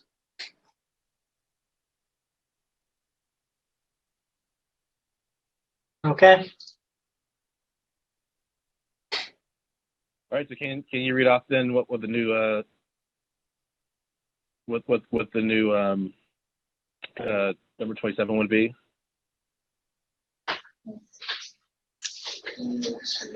So I guess I'm going to ask Kimber. I know you've been kind of taking some notes about this as we've gone. Do you have any recommendations in terms of how to structure this compliance measure? Kind of. So I was kind of writing out two different options. The first would be to just add in, so on-site residential dwelling units, apartments A through E, shall cease unless a good faith effort is made within 60 days to complete compliance measures 28 through 31, unless otherwise approved by the building official. Or we could do something more along the lines of within 60 days of use permit approval, the applicant shall coordinate with building department to bring the on-site residential dwelling units, apartments A through E, into compliance through compliant measures 28 through 31. If the applicant has not approached the building department for resolution within 60 days, the occupancy of the on-site residential dwelling unit shall cease until the compliance measures are complete. I'm thinking maybe add in a sentence to that one regarding the inspection, so that like an inspection shall be completed by the building department to identify any immediate health, safety, and life issues. Those are just the two options that I came up with right now, but happy to take. I like the latter option if I'm from the two I heard. Kimber, this is Commissioner Hom. What it's the second one is I think closer. What I was thinking that in this, and I'm not sure if you can write up, like the deal is that the applicant has to meet with the building official and fire marshal. I'm going to say use the term immediately to determine the court to see if it's a dangerous building, and if it's determined not, they get 60 days to work with the building official and building official and fire marshal to come up with a corrective solutions and have plans prepared so they can go in for a permit in 60 days. Because it's very highly unlikely you're going to get a permit in 60 days from today, and and very improbable that they're going to get it corrected in between now and 60 days. But at a minimum, they have to be in for permit with a agreed upon solution within 60 days.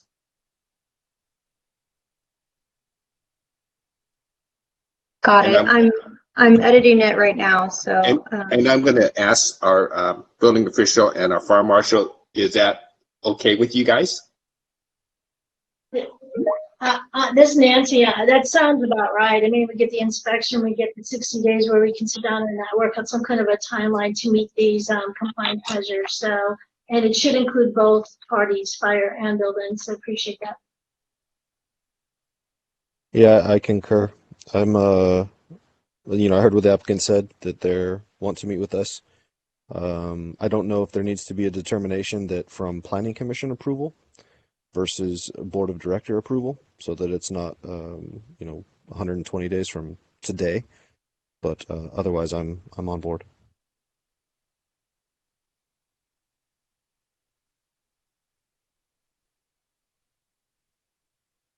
Yeah, I would, I think 60 days from commission approval is what you would be comfortable, right, Chief Ray?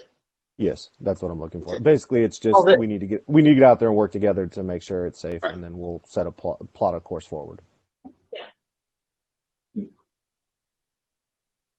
Well, this Commissioner Halm and Chair Shelby, this is Bill Burke. One issue you have is that this is not a final planning commission action.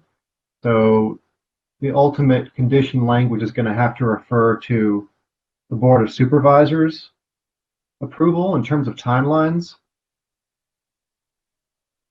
Because we're doing a recommendation today, right, Bill? That's the reason why. Yes. Right, Yeah. Chris? That's correct. This is a board item.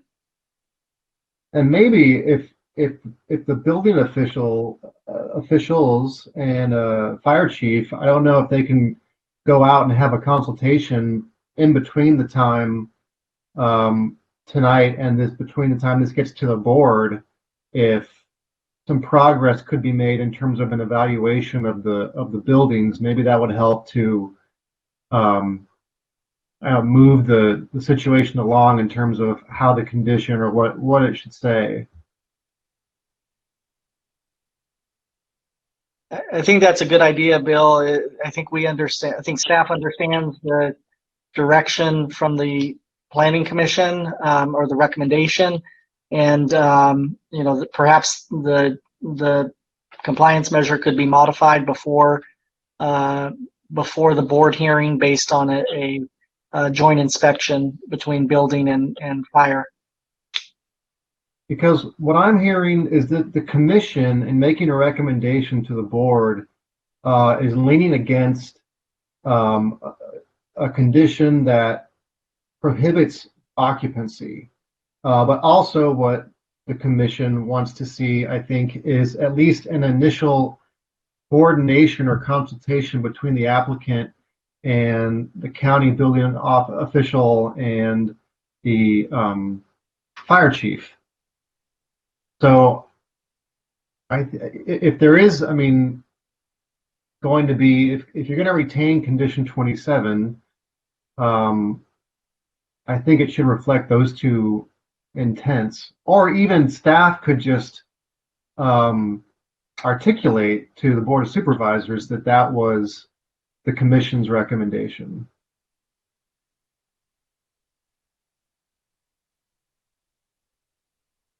That's correct, Bill. That was my thought, is that we could communicate that to the board.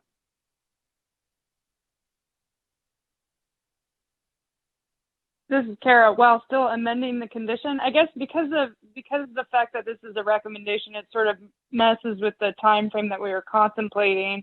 I think we all have the same objective in mind, but given the gap or the delay between usual commission meetings and Board of Supervisors meeting, do you suggest keeping the condition as is, striking it? We're giving the recommendation to the board about the occupancy while we're also at the same time directing staff and the applicant to work together in the interim. How should we memorialize that in a condition that's a recommendation to the board?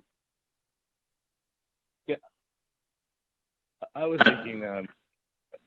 thinking what Alan proposed is probably the direction we head into, with also the thought process of staff has heard our concerns of trying to get out there, but and do an assessment before the board superintendent's meeting.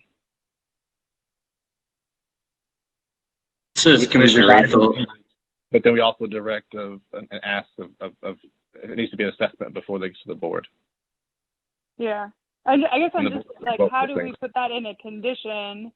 That's direction. The latter, we not put a condition. I don't think. I think the latter. You don't. You recommend it. You ask staff and the applicant. You encourage them to do it. Ultimately, you can't force it to happen. Exactly. But I guess I have a problem with the current condition 27 referencing occupancy. So I'm curious, other thoughts on how we deal with that, given what we're talking about is direction that's outside of a condition. No, I thought Yeah. Again, this Commissioner Hahn is Bill proposed Burr. changing the condition was his proposal. Was changed to allow more flexibility, and then the step 2 would be our asking of the applicant and staff to go before the board of directors meeting to do an assessment on the building. Hey, Commissioner Hahn, maybe you can mention Yes, thanks, Chair Shelby. I've been listening and I understand the time delay. I guess I would ask the applicant, because it does, staff did say on condition 27, unless otherwise approved by the building official. And I'm hearing the building official, Springer say that, you know, what we talked about, she would be okay with, as well as our fire marshal. And I think if we have clear notes to the board of supervisors, that might do it. But I would also ask the applicant, would you be comfortable with that? Because again, otherwise, because the problem is we're not the final decision maker. And then I do realize building and fire doesn't want this to keep getting extended, because it's been some time before it even got to this level. So I want to be respectful of that. So, because we don't want 60 days to turn into 120 days. So, you know, perhaps what Chris was saying is, or what County Council was saying, is just have real clear and decisive notes to clarify condition 27, but leave it alone because it says unless otherwise approved by the building official. That's a question mark. Yeah, Commissioner Hom, thank you for the question. Thank you all for the discussion. I guess I'll start by saying I appreciate everything that we've heard, and I think we've heard it and staff has heard. And so I think we understand your recommendation, though maybe the language isn't there. And to your specific question, Commissioner Holmes, I do think then we will be comfortable with the condition as written on 27. I will say that when I read it, I read cease occupancy until compliance with measures 28 through 31 are complete, unless otherwise approved by the building official, which to me meant cease occupancy until you do 28 through 31 or some lesser version of that that the building official deems appropriate. But either way, you were ceasing occupancy. It just wasn't clear how much of 28 through 31 you had to do, and the building official had some leeway there onto how much you had to complete. It was not clear to me that the building official had some leeway as to whether you actually needed to cease occupancy. Having now heard that is what the intent of this was, and having heard the building official say that she has heard your comments, and also hearing the fire chief, I think we're comfortable with 27 as written. And we would also like to, and I've actually not met the new fire chief either, and I think he does deserve to come out and see the site. So we would be happy to work with both Ms. Springer as well as Chief Ray. In the interim, we'd love to get this better ironed out before we get to the Board of Supervisors, perhaps with revised language for this set of conditions as it pertains to the residential dwellings. And I thank all of you for your time you spent on this this particular condition. Thanks, Matt. Right. Yeah, hearing that, I'll move to approve that recommendation. And Commissioner Rathel, I'll second. Oh. And I'm sorry, was that Commissioner Hahn? No, Commissioner Rathel, second. Oh, second. And I'm sorry, who made the motion? That's Commissioner Shelby. Oh, Shelby, I'm so sorry. Okay, got it. Yeah. Okay. Okay, Commissioner Hahn, Yes. Commissioner Martinson, Yes. Commissioner Rathel, Yes. Commissioner Tatishi, Yes. and Chair Shelby, Yes. and the motion passes. Okay. Should we move Thank right you. along? to item number 5 or? Yes. Okay. Item number 5 is for a general plan amendment, community plan amendment, a rezone, tentative parcel map, use permit, special development permit and design review located at 5601 Winding Way on the northwest corner of Winding Way and Hackberry Lane in the Carmichael Old Foothill Farms community. And the environmental dock is a mitigated negative declaration. Right, good evening again. This is Kimber, and I will be presenting the Carmichael Commons Generations Project. First, I wanted to thank everyone who has called in for this, for being patient and waiting for this item. Next slide, please. The subject site is located at the northwest corner of the Winding Way and Hackberry Lane intersection. The Sacramento Adventist Academy is located west of the identified project area. Surrounding land uses include the existing school to the west, as well as a number of existing single-family residential homes, some undeveloped land, and a church to the south. Next slide, please. The request before you all today is a general plan amendment, a community plan amendment, a rezone, a tentative parcel map, use permit, special development permit, and design review to allow a 367-unit senior living community. Next slide, please. The site and entire school property is currently designated low-density residential by the Sacramento County General Plan. The applicant is requesting to change the designation of the approximately 16.99 acre project area from low-density residential to medium-density residential. Next slide, please. The site and entire school property is currently designated Residential 2 by the Carmichael Community Plan and zoned Residential 2 and is zoned Residential 2. So Residential 2 allowed density is 2 dwelling units per acre. The applicant is requesting to change the community plan designation and zone to Residential 25, which would allow for 25 dwelling units per acre. As you can see through the proposed tentative parcel map, the existing 3 lots would be reconfigured to accommodate the existing school and proposed senior living community. So the image on the left is existing, image on the right is proposed. The school's parcel, the school parcel's existing general plan designation, community plan designation, and zone would remain the same, and just the portion that would be senior living community would change. Surrounding zones include Residential 5, a special planning area, which includes RD5 and Residential 10 densities, and Residential 10 to the south. Next slide, please. Here is the site and landscape plan. The proposed senior living community would consist of a number of housing types and care levels, including 3 types of independent living units, as well as assisted living and memory care units. The site design is structured to have the larger buildings set back from the surrounding street network and towards the south central portion of the site, with smaller buildings and units located to the north, closer to the existing adjacent single-family residences. Resident amenities proposed include a pickleball courts, turf dog runs, a putting green, courtyards, community garden plots, and a nature overlook deck.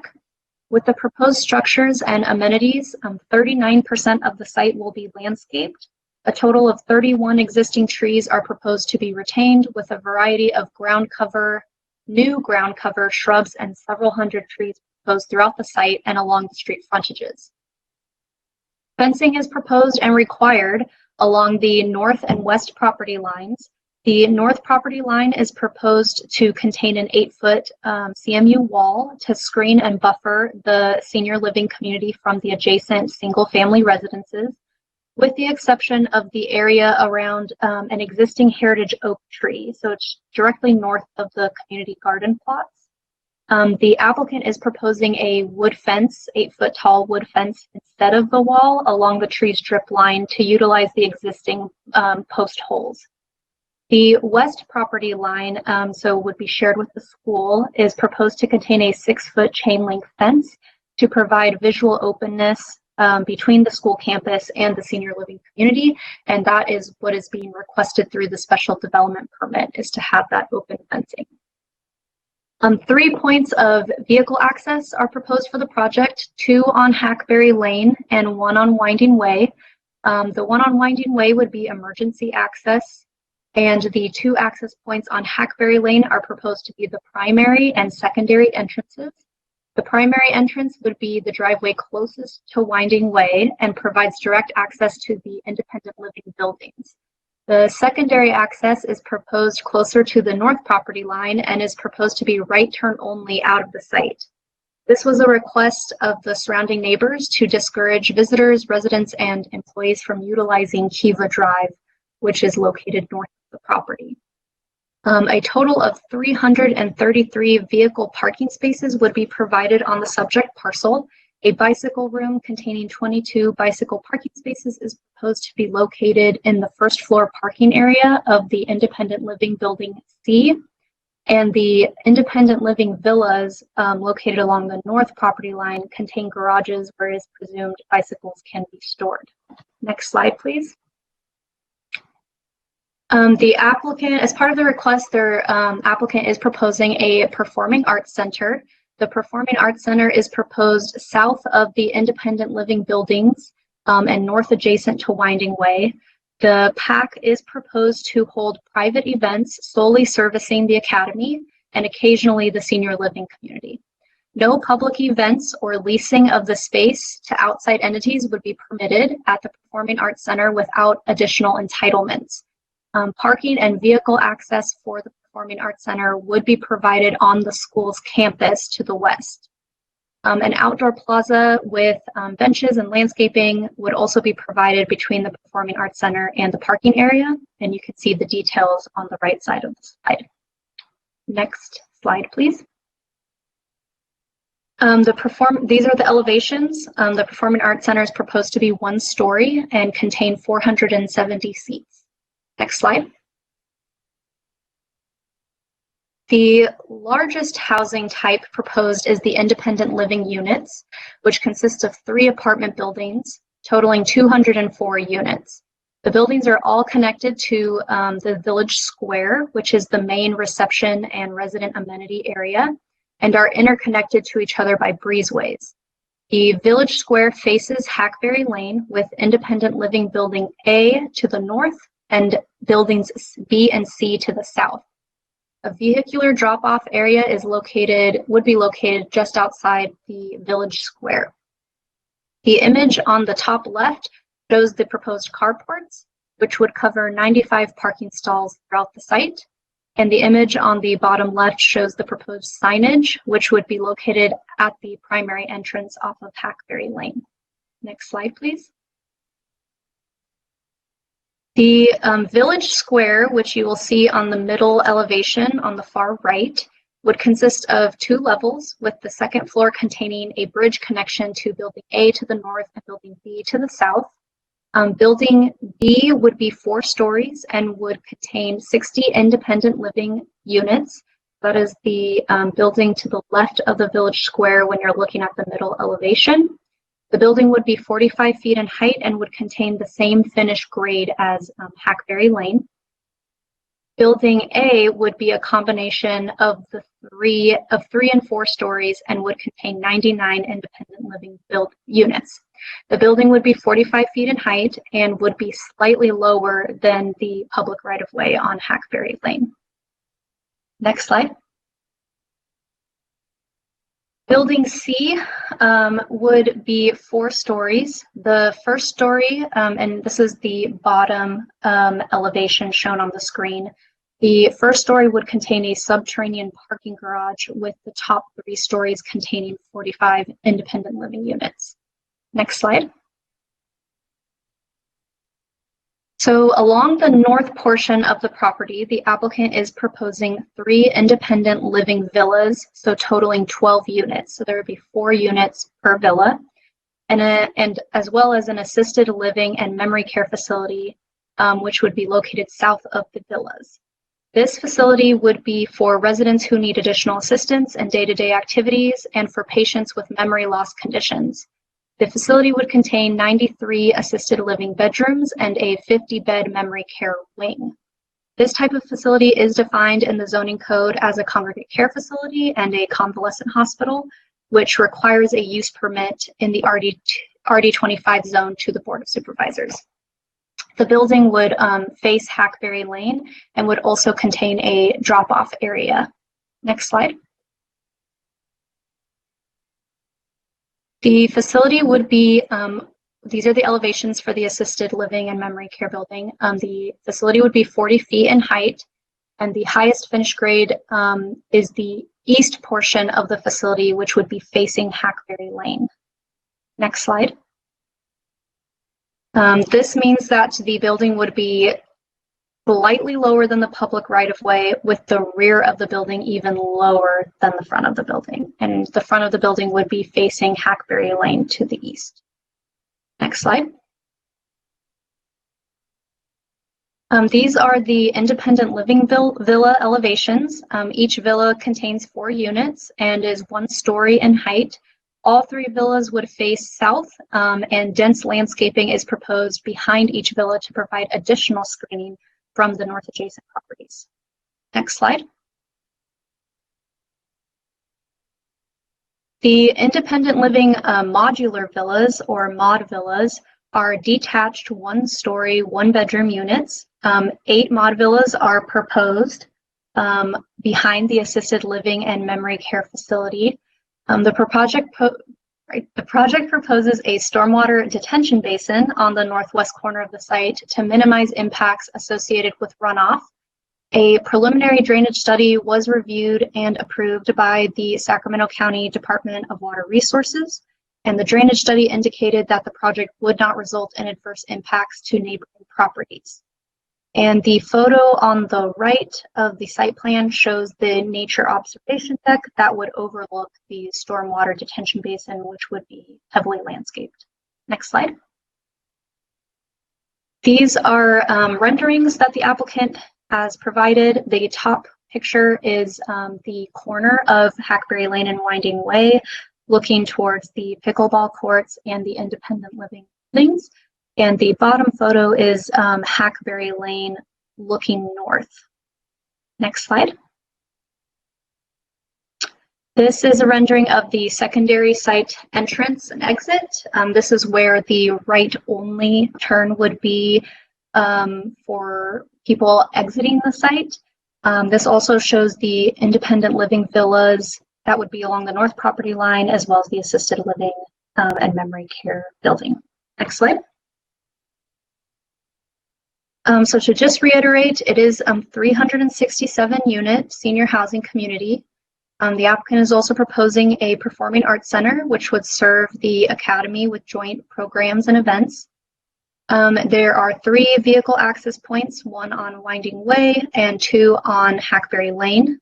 The special development permit is to deviate from solid wood fencing or masonry wall along the west property line. Of the 635 trees surveyed on site and within the immediate vicinity, 31 trees are proposed to be retained.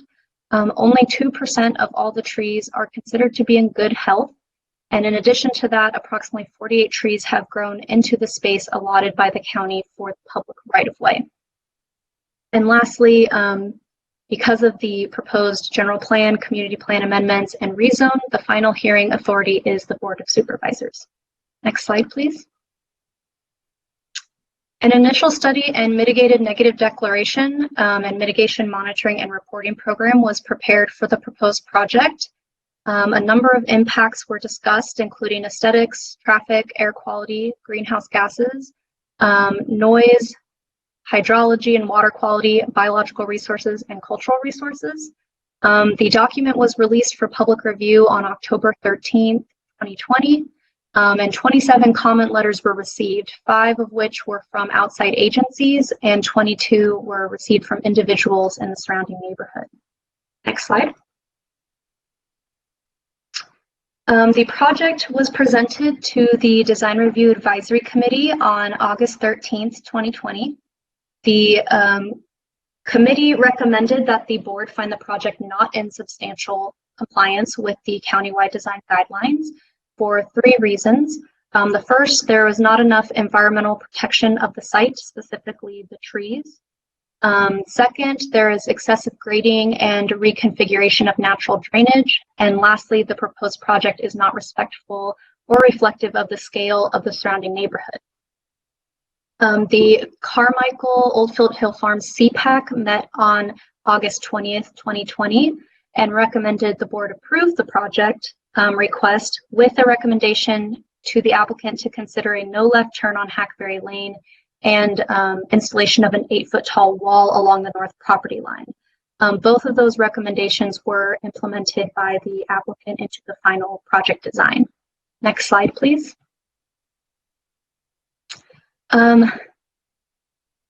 Quickly for the project analysis, the proposed project was found consistent with applicable county plans.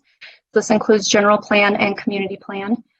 General findings can be made in support of the special development permit. After review of the final project materials, the design review, advisory committee comments, and conducting a design guideline analysis, the design review administrator and planning staff believe the proposed design mitigates the DRAC's concerns, and the board could find the project substantially compliant with the countywide design guidelines. The analysis of this decision can be found starting on page 23 of the staff report. And if the commission wishes, I could go into more detail after my presentation. The CPAC recommended approval of the project with recommendations that the applicant has implemented into the project. Over the course, I wanted to touch on the public comments received so far. Over the course of the planning process, planning staff has received 66 comment letters from the public regarding this project. Of the 66 comment letters, 13 were in support of the proposed project and 53 are in opposition of the proposed project. And this includes a petition containing 384 signatures in opposition. Attachment 16 to the staff report contains all the comment letters received after the project was formally submitted to the planning department.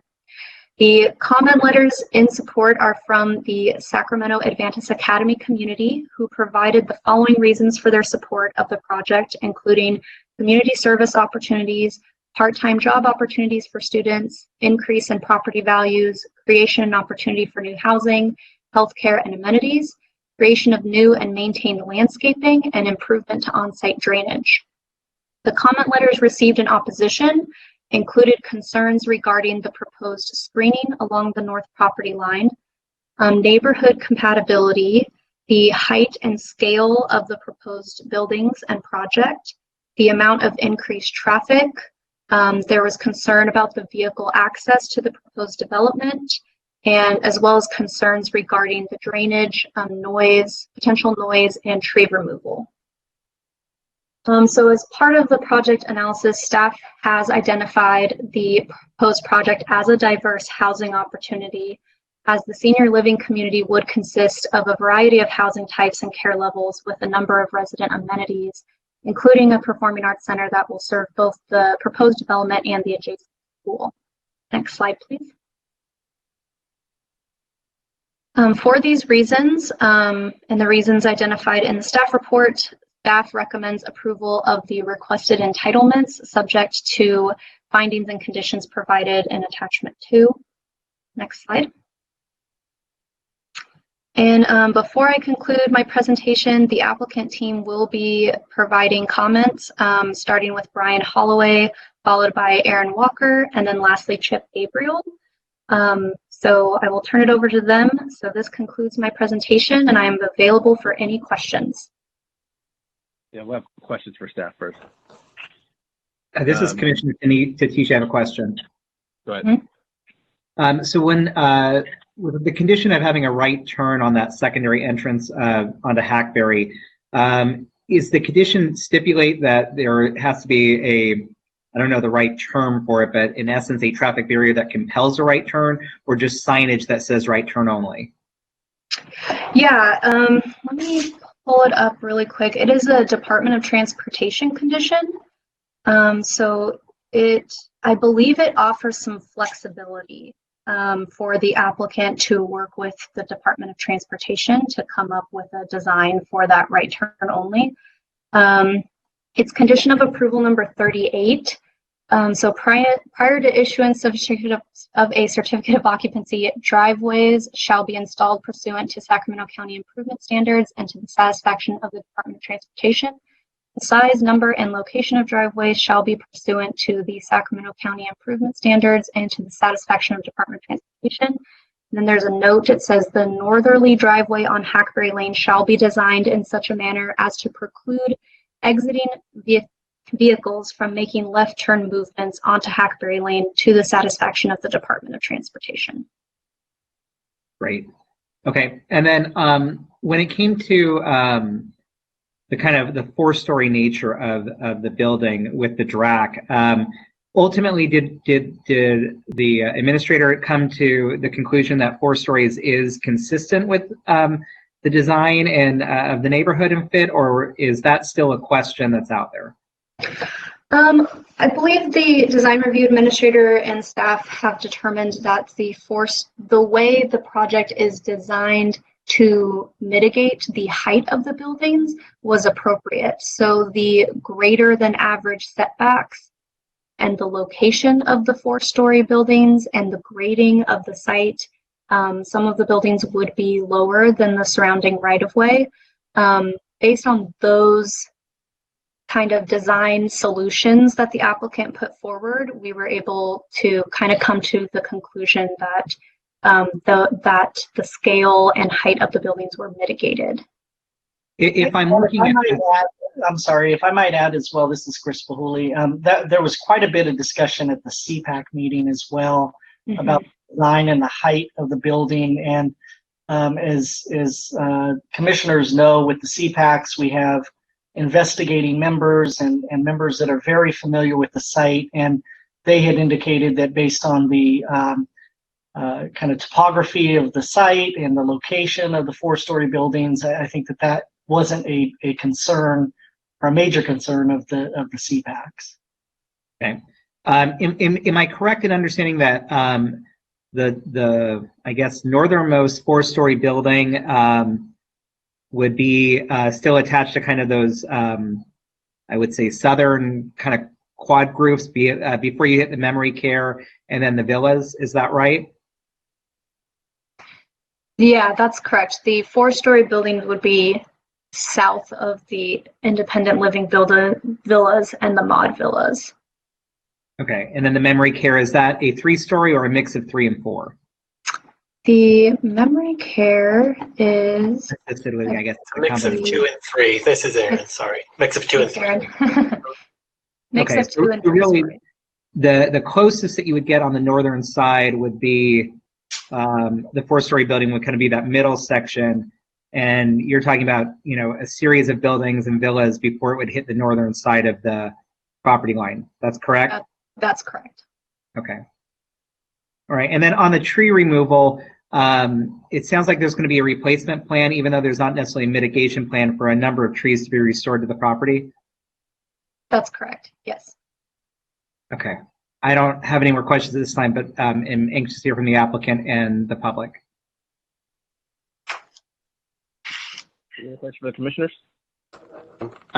Commissioner Rathel, I have one question. What's the current height limitation of an RD2 zone versus an RD25, or are they different?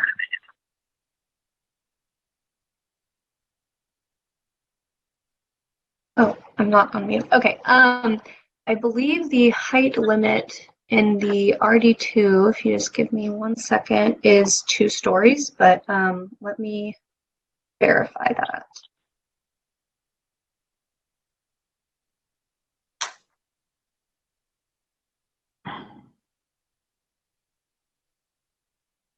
Okay, so the RD2 height limit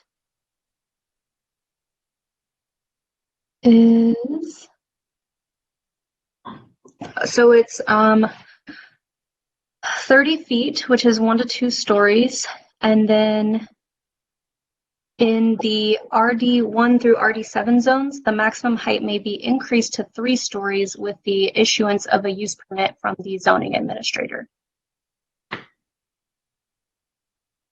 And then versus the RD25 zone, I believe 4 stories is the, yes, 4 stories is the maximum height allowed. And, okay, and I guess looking around in the surrounding area, are there any other 4-story buildings in the area? Not to my knowledge. I believe it's mostly single or 2-story single family residential. Okay. I'll wait for more questions for the applicant. Thank you. Kimber, this is Commissioner Hom. I have a couple of questions related to building height also. Sure.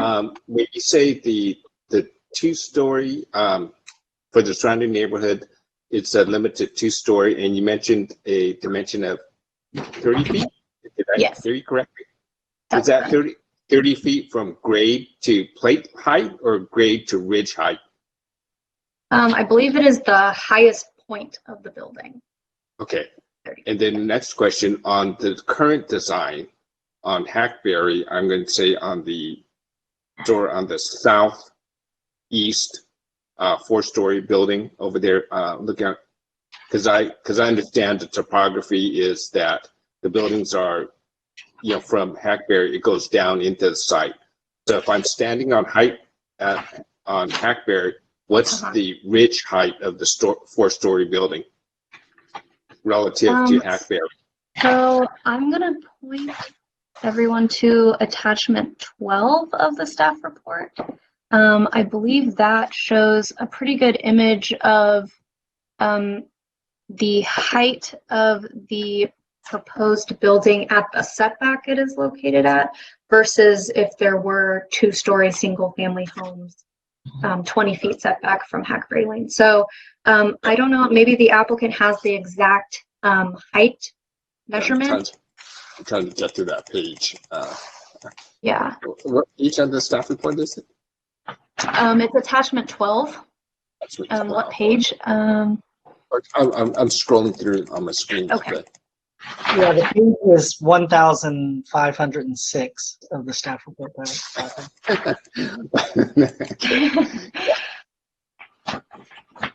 Attachment 12. Okay, I'm getting there slowly. Okay, those were my questions. I'll sort of scroll through and maybe the applicant can answer what help me address that when they come on board too. So, okay, thank you.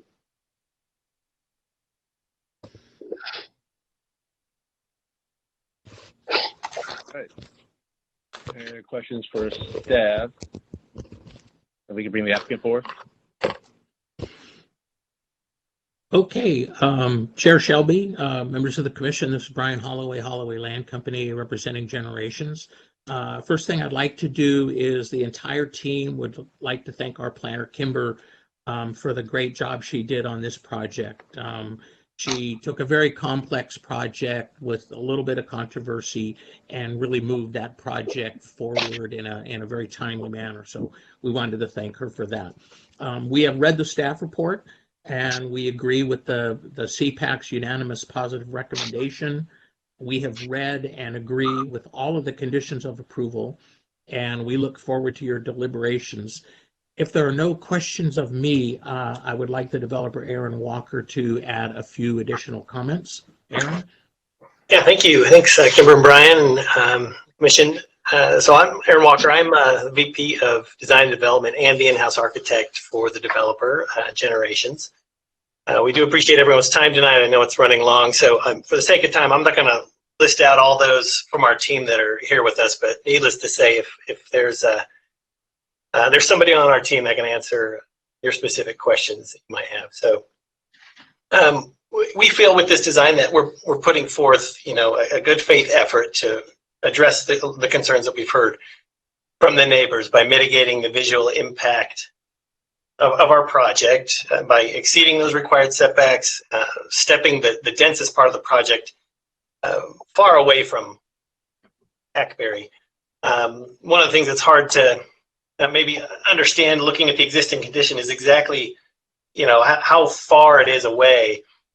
So we have had the opportunity to go out with some and tour the site like we did with the investigating member of the CPAC, and they can really see that these buildings are, in some cases 150, 200 feet away from the closest single family home. And we tried to locate the 2-story buildings across from the existing housing development that's on Hackberry. And that 2-story portion of our building is about 100 feet away from the edge of the new road, which is another 24 feet away from the edge of the existing road. So just kind of giving you some context on how we feel we've mitigated this visual impact. Each side of every building on this project been designed with elements to break up its massing, to try to create that residential feel, both in the fenestrations and the detailing. And the site's going to be extensively landscaped with over 400 new trees of a variety of species. These are going to be planted, maintained over time. A lot of what's there now, as has been mentioned, is there by the squirrels planting seeds and nature just doing its thing, and the school also just not going out and mowing the field. Starting back in the 90s, these trees just started to come up as saplings. So a lot of the trees aren't healthy. They're not properly spaced, and we are trying to maintain those heritage oaks, those large trees that have been there, since almost before the school was built. The density of this project is really based on being able to provide a robust and active senior community with a high level of amenities and a continuum of care, from independent living, assisted living, and memory care. Without that density, the project really wouldn't be able to extend the type of operational service or level of amenities that are frankly expected in the senior housing industry today. It's really what makes the project financially viable and therefore creates a long-term benefit, not to just the school, but for local seniors and to the community of Carmichael as a whole. I will say it's not lost on us that this project represents a change for this site. The development on this specific site has been long in coming for many years. It's taken different forms at different times, but it has always been the school's intent to further develop this portion of their property. The process by which we started to pursue the design of Carmichael Commons began almost 5 years ago. And it was with a vision of what we know to be a successful model of combining youth activities and education with the life experience of the elderly. Generations were excited for this project. It's something that we have seen be successful at other communities. And we look forward to being partners in the community with this. Tonight with us is the project developer and the owner operator of Generations, Chip Gabriel. I want to turn the time over to him to share a few of his thoughts, and then after that, we're happy to address any specific questions. Thank you, Aaron, and thank you, Kimber, for your work on this project with us and planning commissioners to consider this project tonight. Generations has been doing senior housing since 1943. We're a family-owned business, and while we're also the developer of this project, we are the owner and the operator and are going to become a part of this community. And so working with the needs of our neighbors and the greater community is important to us. As Aaron shared briefly, this project is unique to the greater Sacramento County, Northern California market. This is an intergenerational project. We feel very blessed to be partnering with Sacramento Adventist Academy and being a community that's going to be consistent with their mission, but also something that's not been done, where all generations of people will live, learn, and grow together. Residents who live there will be programmatically integrated with the students, the faculty, and their families in ways that will enhance the lifestyles of not just the seniors who live here, but also the students and the faculty and their families as well. This project, if it's consistent with the other similar projects that we've been able to do on the West Coast, the people were served by the people who currently live in the neighborhood. 80% of our residents typically live within a 5-mile radius of the community. So this Carmichael Commons projects are for the people who live in this community and will not have to leave the area to find something like this somewhere else. The other 20% typically have an adult child who lives there, who moves an adult parent to be closer with them, so they can have a family intergenerational activity in a living situation with them. Aaron mentioned briefly some of the amenities and services, and Kim did well, that make this very unique. You need some scale to do that. And so as we've heard from our neighbors, we've stepped buildings back, we reduced the height of certain sections of them to have less of a visual impact. You do need certain scale to be able to provide the lifestyle amenities to do that, and we've been able to do that. So without taking up too much time, thank you for your consideration. Would like to answer any questions you might have for you or of the community. So thank you tonight. Any questions for the applicants? Yes, this is Commissioner Hom. I couldn't find the height, what I was asking earlier. So I'm going to ask the project architect, Aaron. Sure. Commissioner Hom, sorry, I made a little note to mention that and I skipped right over it. If you use the definition of height in the zoning code, it only it's 45 feet, but that's based on a starting grade that is the average of the highest existing grade around the buildings. And so by finished grade to ridge, I think is what you wanted, about 52 feet on the 4-story portion of the building. That's starting from, what I'm really asking for is not from at the face of the building from grade to ridge line, but from Hackberry, because from Hackberry you go down into the site slightly, right? Oh, sure. So Hackberry, it varies along, it's stretched, but on average, I think it's about 3 or 4 feet above where the base of most of our buildings start. So in reality, so we're about 48 feet from Hackberry plus or minus to the ridge line to your 4-story building? Correct. Okay.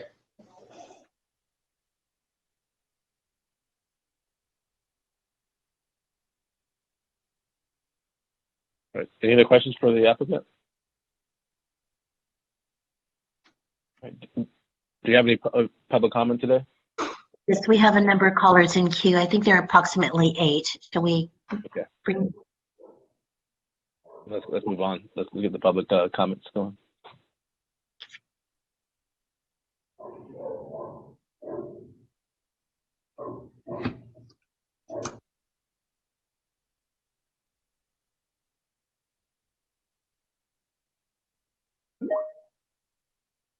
Can you send the first caller, please?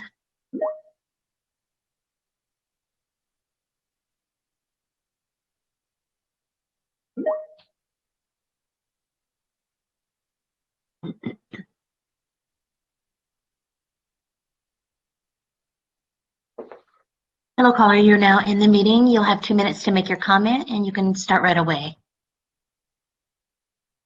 Hello, my name is Joe Baggett. I live at 4838 Carmichael. I'm sorry. We had a little confusion here. We had another phone on and getting feedback. 4838 Cameron Ranch Drive. I call in opposition to the project as proposed. I say simply that I'm engaged in character of the neighborhood from a property that current zoning would allow 32, I think, houses to having 367 units instead. And while it may really be residential in one sense, it's essentially a large 24-hour-a-day commercial medical operation with employees, vendors, repair people, not to mention hundreds more residents, many dozens of visitors in a densely packed area, going 24 hours a day. Lots of lights, lots of vehicles, lots of disturbance and noise in general. I was thinking it was pretty much like living next to near a hospital, but I hear part of it actually is a hospital. So the impact on people living around there is turning it to living next to a commercial neighborhood when you bought a house, maybe a long time ago, maybe recently, to live in a single-story neighborhood. And essentially it's a single-story neighborhood in the vicinity. It's going to change it. It's going to be way more traffic 24 hours a day, and everything that goes with that. So I think I agree with your the county's design review advisory committee that this is a desirable project, just not in the right place. Sir, can you make your closing comments, please? Yes, and therefore it shouldn't be approved. Thank you. Thank you. Next caller, please.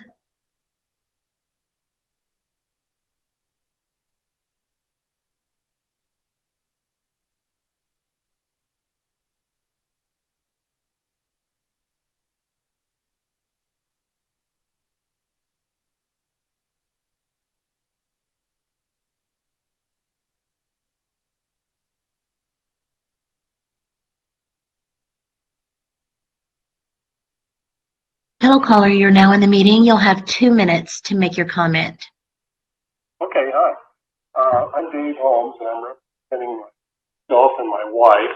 We've lived in Oak Creek Estates for about 26 years, and we've been aware of the Carmichael Commons project since its inception and have tried to be open-minded about the benefits versus the negatives of the project. Although we think it would serve as a positive for many senior citizens, the overall scope of the project has many serious drawbacks and I think potential consequences for our neighborhood. Proposed development is too impacted. As an example, Eschaton, a Carmichael senior facility, is situated on 37 acres and has 400 residents, which equates to about 10.8 residents per acre. This proposed project is supposed to be on, if I'm right, 16.99 acres and has 367 residents, which equates to 21.9 residents per acre, which is about twice that of the Eschaton and Carmichael.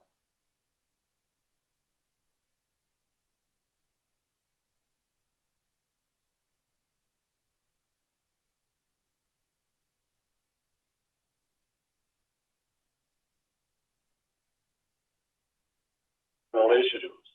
In addition, this project is in a residential area, whereas Eschaton is not really in a true residential area.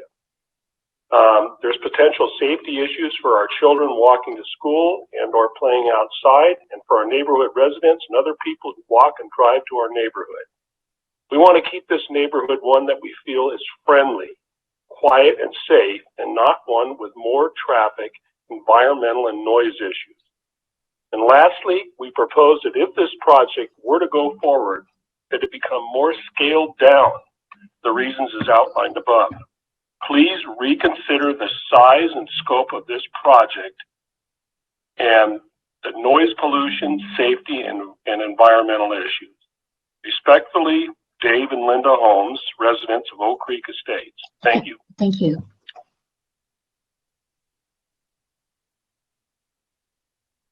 Can you send the next caller, please?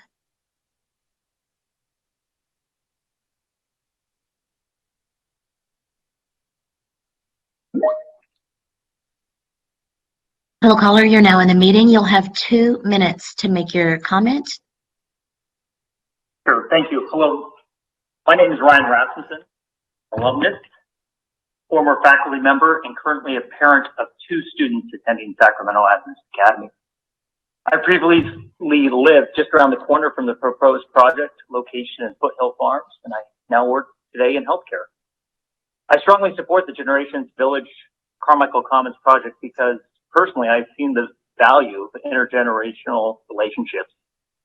My grandfather unfortunately recently passed away, but I have been so blessed to have 6 generations here in the greater Sacramento Carmichael area itself, and have been so positively impacted by my interactions with my great and grandparents here, and have had more positive interactions with them than I could possibly list. They all helped shape me into the person I am today. I'm eager to see this project begin because, frankly, I'm not aware of anything like this in Northern California, certainly in the Sacramento area. This project will offer multi-generational support, and it's going to allow those young people to interact with the residents It will also allow the residents to benefit when they're able to see and share in the joy of a younger generation. Additionally, this project is going to serve as a hub for the community, bringing together housing, healthcare, lifestyle, and a section of Carmichael that frankly can use a benefit from a financial investment like this. This project will be good for the local economy, provide full part-time jobs. I've seen other projects that Generation's been a part of in Portland and Walla Walla, Washington, and I consider the residents of Carmichael and the Sacramento County in general be fortunate to work with such a quality organization with a proven and successful track record. This is going to make the area much more beautiful along Winding Way, Garfield, Hackberry there as well. And these are just a few of the important reasons why I hope that you will improve this important project. Thank you.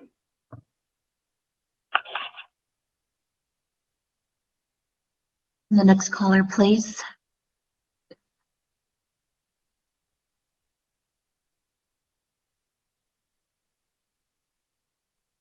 Hello, caller. You're now in the meeting, and you'll have 2 minutes to make your comment. Thank you. My name is Cole Rapp, and I'm 65 years old now by aging. I am officially a senior, and I'd like to thank the Planning Commission for their work and their consideration of this project. A major portion of our population is made up of the ever-aging baby boomers, and I'm one of those. And as a result of that, the Census Bureau is now showing that nearly 1 in 5 residents in Carmichael is over 65. That means there's about 13,000 of us residents here that are over 65. So I'd like to encourage the Planning Commission to allow this project to go forward. I'd like to thank the Planning Commission for doing just that, for planning in advance for our growing senior population. I'd like to thank you for giving us some choices and making affordable senior housing and options that are available to the citizens of the Sacramento area. Thank you. And next caller, please.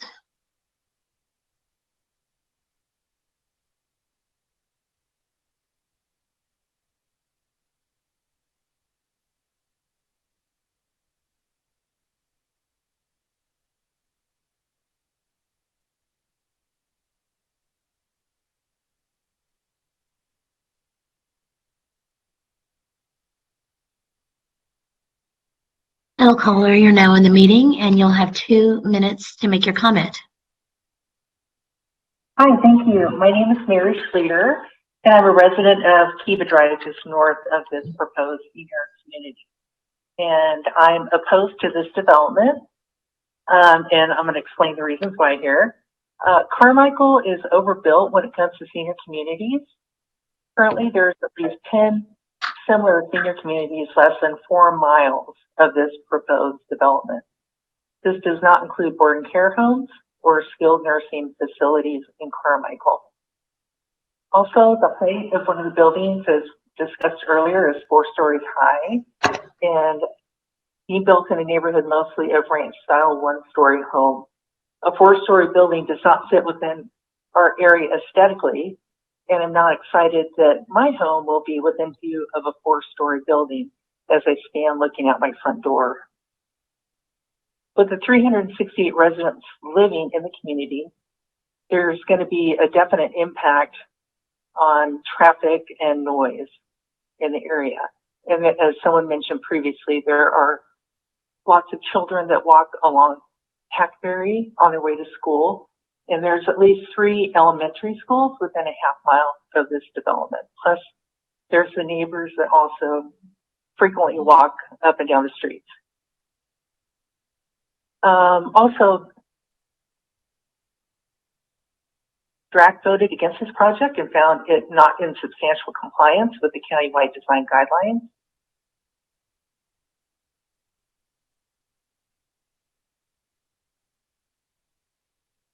And it's for all of these reasons that I'm opposed to this development. Thank you. Okay, can you send in the next caller, please?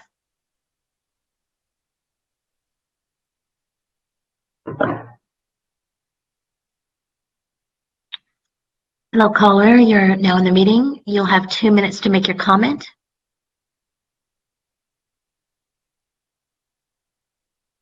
Hi, I'm a neighbor and I've been a part of this community for a couple of decades now. My name is Dietmar Grellman and I live on Tyrone Way. I really believe this project makes a lot of sense. I support it.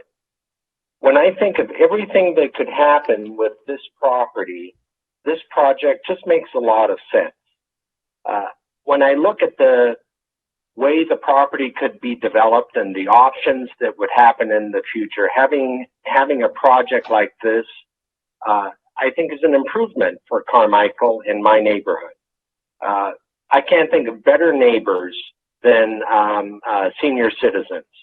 And so when I think about all the noise and traffic and everything else that might come with other types of development, this project just makes a lot of sense. I think it beautifies the community, and it's a useful purpose for the property, for the community, and I just welcome this project. I think it's an improvement for Carmichael. And so as a neighbor, I support this project. Thank you so much. Okay, next caller, please.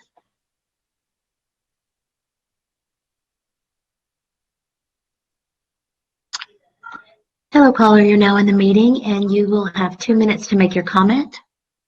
Thank you. My name is Samira Alcazar, and these are my comments. I'm wondering why the change from RD2 to RD25. That's like an overkill.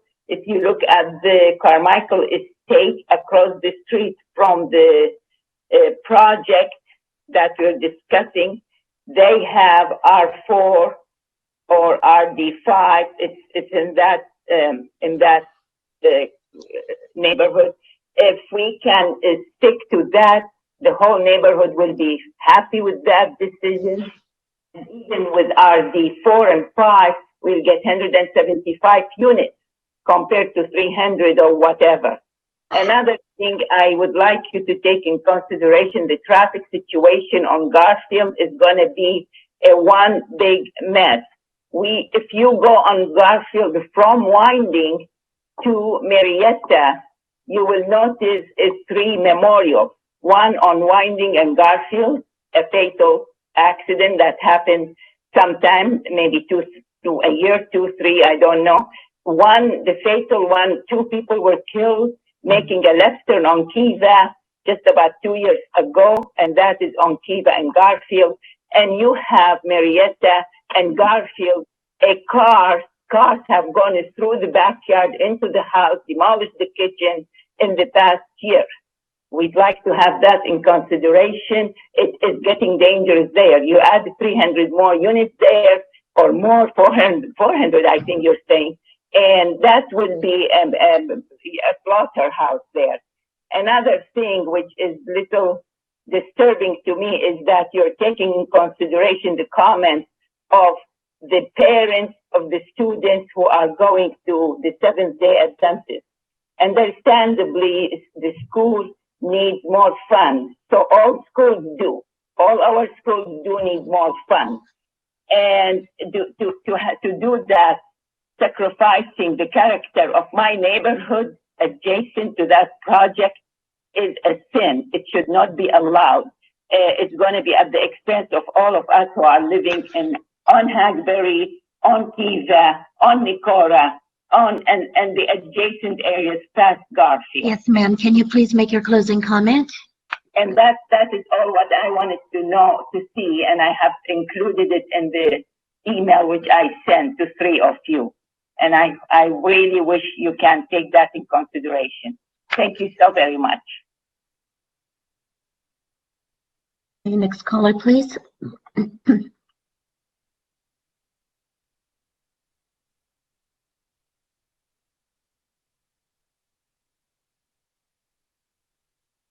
Hello, caller. You're now in the meeting, and you'll have 2 minutes to make your comment. Hello, my name is Kathleen Smith, and I am opposed to the Carmichael Commons project. I really feel as though the people that are opposed are not being fairly heard. We've submitted 53 letters. Nobody has talked about the letters or any issues that we've brought up. We signed petitions with 384 names, and to have people talk about a minor opposition to this project is very insulting. And I really believe if you had this project going in next to your home in a quiet, gated community directly across the street, for everyone sitting on the board, you would be very concerned about it. I listened to the DRAC meeting, and they said there was mild opposition, which absolutely is not true. We are being swept under the rug with our opposition. That our letters are being read, and I feel like we're not being heard. Listening to this meeting, you talked about 3 4-story buildings, one 45 feet high, and then other 3 and 4-story buildings. I believe there were 3 4-story buildings. I would like clarification on that. I feel the scale of the facility is not compatible with the neighborhood and is in direct violation of the county guidelines. And I would appreciate if you could take the time to read our letters and really give us some consideration regarding this. We've worked very hard. I bought my home in a quiet neighborhood across the street from an area that was zoned RD2. Can you please make your closing comment? Yes, ma'am. Thank you. Going from RD2 to RD25 is outrageous, and you wouldn't want that next to your home either. Our property values are going to go down. We have to disclose that there's this huge buildings. All of this is going to be built across the street from our neighborhood, and I'm very upset about it. I am very much opposed to it. Thank you for your time. And that was the last verbal comment for this project.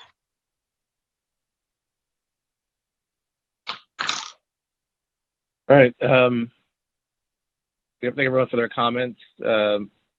Typically bring the applicant back again to addressing the comment, any of the comments from the public. And then we'll. Sure. This is Aaron. Just a couple of things. One of the callers alluded to this being a medical facility, and I think there's some confusion around that. Oftentimes, senior housing projects are seen as all being having a skilled nursing, which is a more medical component. This project does not have a skilled nursing function to it. It is primarily residential, and in the assisted living memory care, a higher level of care is provided to our residents, but it is not considered medical. That I think is something that people are concerned with, primarily because of the frequency maybe of emergency vehicles, noise. We have found that just doesn't bear out at our communities that don't have skilled nursing, a skilled nursing component.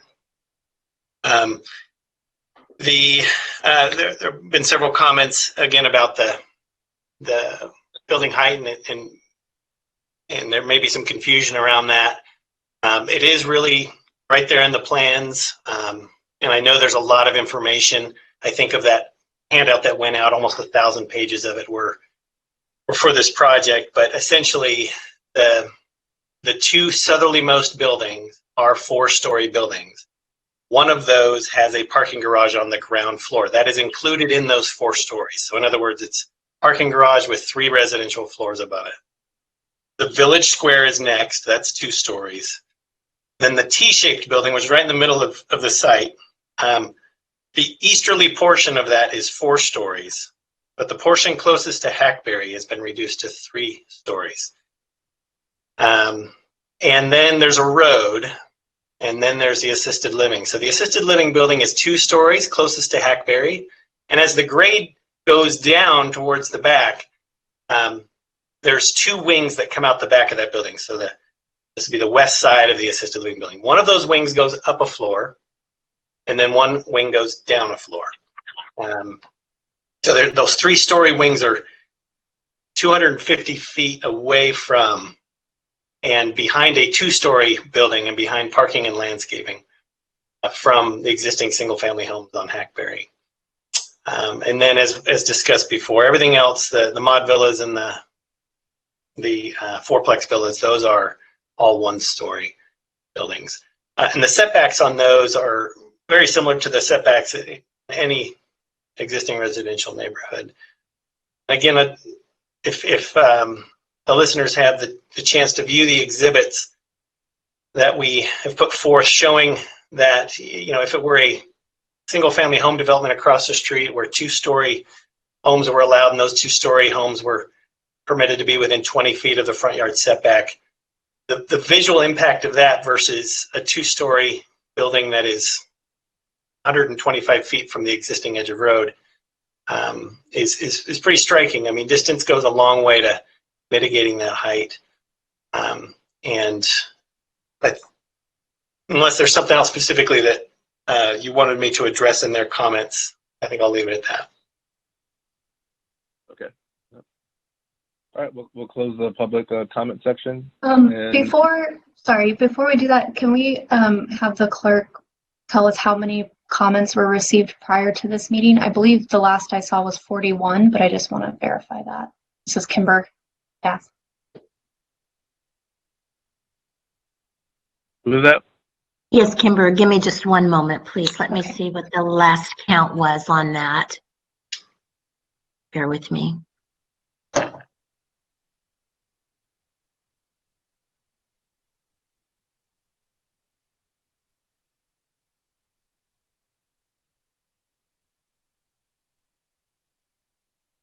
This is Alma with the Clerk of the Board's office. It looks like there was 41. Thank you, Alma. Okay. Were Let me those pro double and check. con? Oh, I don't know. I didn't read all the comments to see who was opposed and who was. Yeah, I I did. For the project. Yeah, this is Kimber. I did look through the 41 comments. There were 18 in support and there were 23 in opposition.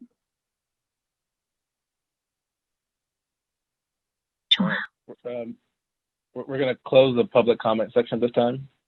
Deliberate as commission. I'll ask if Commissioner Reithel would like to go first. I think it's your district.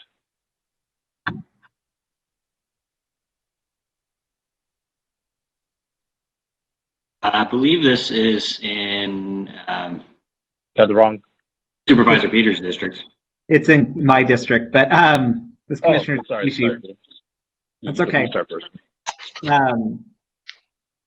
So, I mean, the questions that I asked around the height and just kind of the setbacks and everything, and some concerns around the trees and the right turn have been, in my mind, kind of adequately addressed. I don't see a reason not to move forward with this and the recommendations that the CPAC brought forward, or that the DRAC administrator was able to get to as well. I think this is a really good mix of different types of senior housing. So having kind of the villa units as well as the independent living as well as the assisted and memory care, being able to have a facility like that in a community like Carmichael's, which is an aging community, and as much as there are a lot of assisted and independent living facilities, there's a reason for that. That is Carmichael's aging, and people don't necessarily want to leave the communities where they lived in, but need to downsize into opportunities like this. So from my perspective, knowing this area very well, having lived in Carmichael my entire life, I see this as something that, though it is a change or shift from RD2 because it was the Adventist schools property forever, selling it to this to be able to be a community asset is how I see it. So I'll be supporting staff recommendations. All right, do you have any other comments from the other commissioners? This is Kara. I'll just second what Peter mentioned, and just to add a personal note, I have in-laws that are currently looking for these types of facilities, and most in our area are impacted and have waiting lists.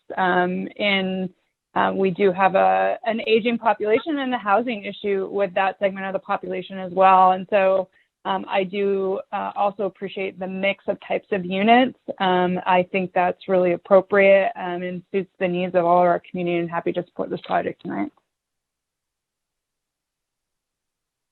This is Commissioner Hom. I'll give you my comments. I do agree that this is a very large project with some tall buildings on it.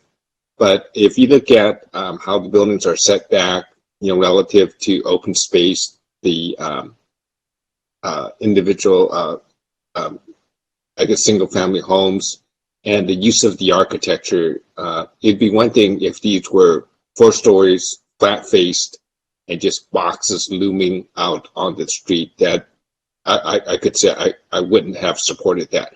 But the uniqueness of the architecture where it steps back, the facades undulate, diversity in material, roof lines, it does significantly break up the mass of the buildings. So while on the surface it appears large, by breaking these down into like smaller volumes, smaller masses, it does a lot to mitigate the massiveness of the project. And I think the design team did a good job on stepping the buildings back and using architecture to mitigate the volumetric shape of the buildings.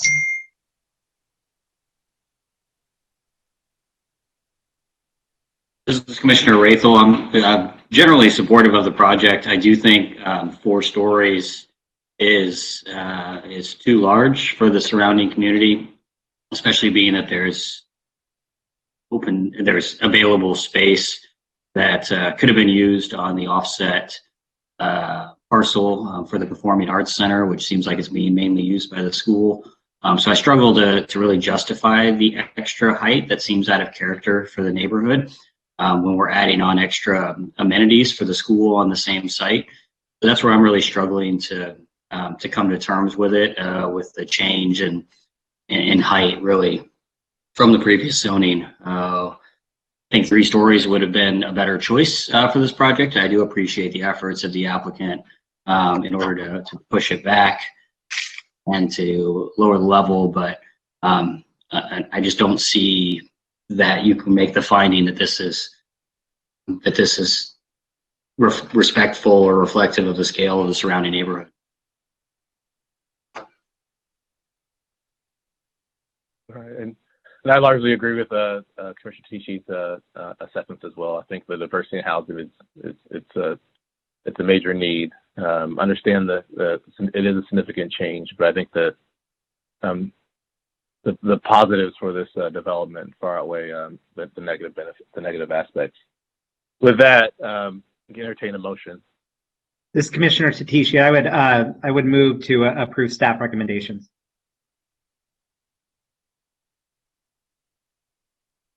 This is Commissioner Hom. I'll make a second.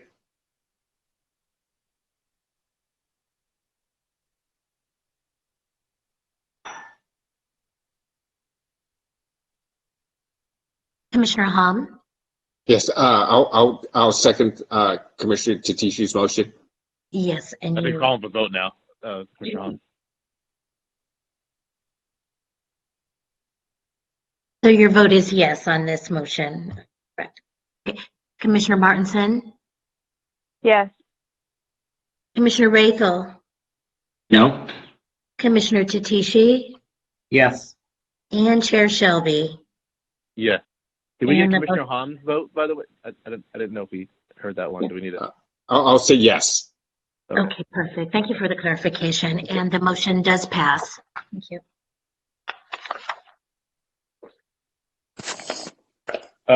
Thank you. I'll ask the other Thank you, commissioners. Typically when we go 3 hours, we take a little break. With other commissioners, like a 5-minute break, maybe. That'd be helpful. Or do you want to just go to the next power through? I'm okay just going through. This is Commissioner Hom. I'm okay to power through. Okay. Power through. Let's call the next item. Item number 6 is a short-term rental permit appeal located at 4163 Los Coches Way, northwest of the Fair Oaks Boulevard and Eastern Avenue intersection in the Arden Arcade community. And the environmental doct is that it's exempt. Good evening, Commissioners. This is Wendy Hartman, Principal Planner for the Zoning Administrative Section of the Office of Planning and Environmental Review. Michelle Nagao is the lead planner on this project, and she will provide the primary presentation. I believe Heather Cook with Code Enforcement is also on the call if the Commission has any questions after the presentation. With that, I'll turn it over to Michelle.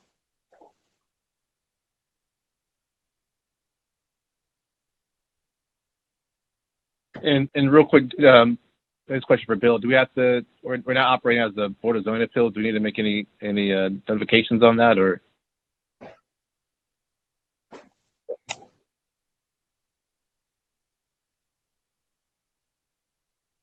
Bill's on mute. Sorry, was that a question for me? Yes. Yeah, could you repeat the question? Yeah, it was just that I think now we're operating as a Board of Zoning Appeals. Do we need to make any assessments of that, or we just continue to move with our agenda? Oh yeah, just announce that you're convening as the BZA. Okay. So on this last item, we will now be convening as the BZA, and we can forward. Thank you. Okay, hi, thank you, Wendy, and this is Michelle Nagao. Can you hear me? Yeah. Okay. All right, next slide. All right, so the location is at 4163 Los Coches Way on the east side of the road, north of Fair Oaks Boulevard in the Arden Arcade community. The request is to appeal the planning director's determination to deny a renewal of a short-term rental permit to conduct short-term rental, which is defined as 29 consecutive days or less at 4163 Los Coches Way. Next slide, please. The property is located within a residential neighborhood. The property is within the Arden Park Neighborhood Preservation Area, and that area is zoned RD3 essentially. So it's a pretty, it's a low density residential. Next slide, please. So the appeal, so the project detail is that it is appeal of the planning director's determination to deny the short-term rental permit. She's new. At residential property 4163 Los Coches Way in the RD3 zoning district. The denial was based on evidence that the operations that do not meet the standards of section 3.93.AA of the zoning code. And therefore the director was unable to make the findings for approval under section 6.56.D of the Sacramento County zoning code. So the applicant is asserting that they are aggrieved by the planning director's decision to deny the short-term rental permit, and that the evidence provided by the applicant demonstrates that there is not a sufficient justification for denial. Next slide, please. So the key points for this project is that short-term rental permits must be renewed annually, that a prior short-term rental permit was granted in 2019 to the applicant at the project site, and it was valid from June 17th, 2019 through June 17th of 2020. On August 4th of 2020, the applicant applied for the renewal of the short-term rental permit. On October 14th, 2020, planning director issued a denial for the renewal of that short-term rental permit based on the concern that the dwelling was not the applicant's primary residency, the failure of the applicant to operate in compliance with the conditions of the issued short-term rental, and there were various complaints by neighbors regarding the short-term rental activities, which supported the incompatibility with the surrounding neighborhood. Next slide, please. If anyone's not talking, everyone please go on mute. I hear a lot of background noise. Thank you. All right, next slide, please. So we had neighbor complaints and we had code cases. So the initial application back in 2019, the neighbors had stated that they did not believe that the applicant actually resided at the residence, and they had noted past activities of short-term rental at the property had resulted in excessive noise and traffic in the neighborhood. So the applicant had submitted driver's license and other documentation to demonstrate the residency. And so due to a lack of any substantiated complaints, such as any complaints to code enforcement 311 or sheriff, the short-term rental permit was approved. A code case was opened March 18, 2020 against the subject property, and it was cited for a short-term rental without a permit. However, the applicant's permit was still valid, as it was valid until June 17, so the case was closed. Then complaints were received again for a Memorial Day weekend of 2020, where it was stated that there were at least 7 cars at the property along the street frontage parked on the street, and the condition of approval number 5 of the issued short-term rental permit stated on-street parking is not permitted for vacation rental guests, and guests shall abide by all state and local vehicle codes. So that condition of approval was being violated for that short-term rental activity. Next slide, please. So complaints were again received for a party that was held over the weekend of July 11th of 2020. The complaints pertain to speeding traffic, cars parked in the wrong direction on the street, trash on the street, loud music past 10 p.m. That actually ended up resulting in a call for service. The sheriff arrived at the property around 10, a little after 10 p.m. The applicant arrived shortly after 10:30. The complaints for that call for service was that there was a wedding being conducted at the property where there were more than 40 vehicles parked on the street. There was loud music, loud yelling and talking. The wedding and the partygoers dispersed by 11 p.m. with the sheriff there, and the applicant ended up allowing the renters to remain at the property overnight. And on July 17th, shortly after that event, neighbors had sent the county a petition letter for opposing the continued use of the house for short-term rental, of which 27 neighbors had signed. Subsequent to this staff report and being posted to AgendaNet, staff has actually received 12 additional comment letters, including another petition from the neighbors, and the commenters all identified similar issues to those presented here and within the staff report, and all are in line with our basis for denial of the short-term rental. All right, next slide, please.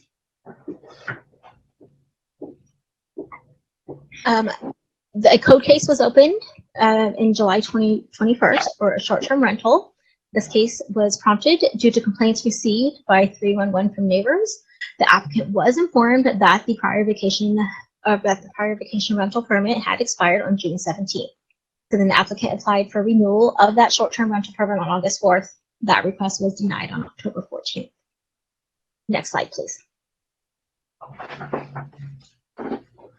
So for this appeal, our justifications and response, the applicant has submitted her appeal, and she states that the applicant does reside at the property. The staff has indicated that applicant has submitted documentation that meets the application criteria for residency, even though we acknowledge that there could be some documents in conflict with information from Placer County for another property that she owns there, as well as documentation from neighbors.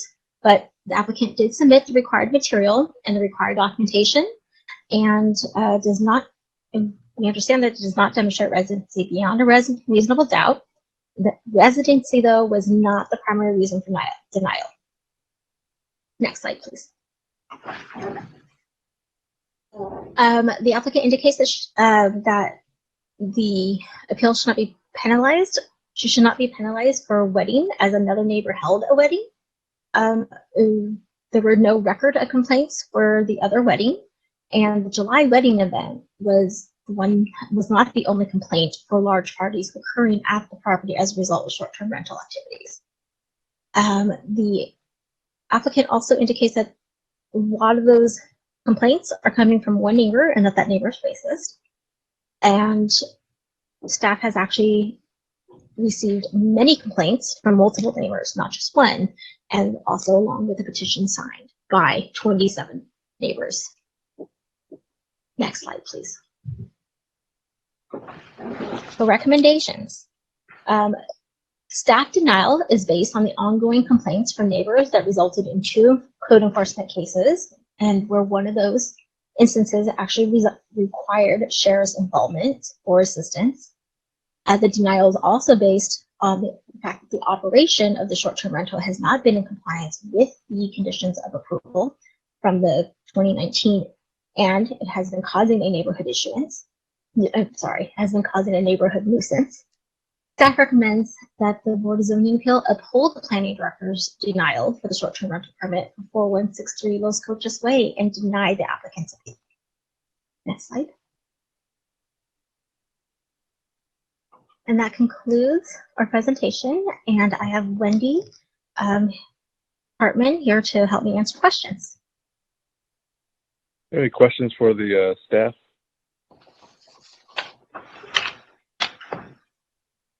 Nope, I'm good. All right, if not, then we can bring the applicant forward.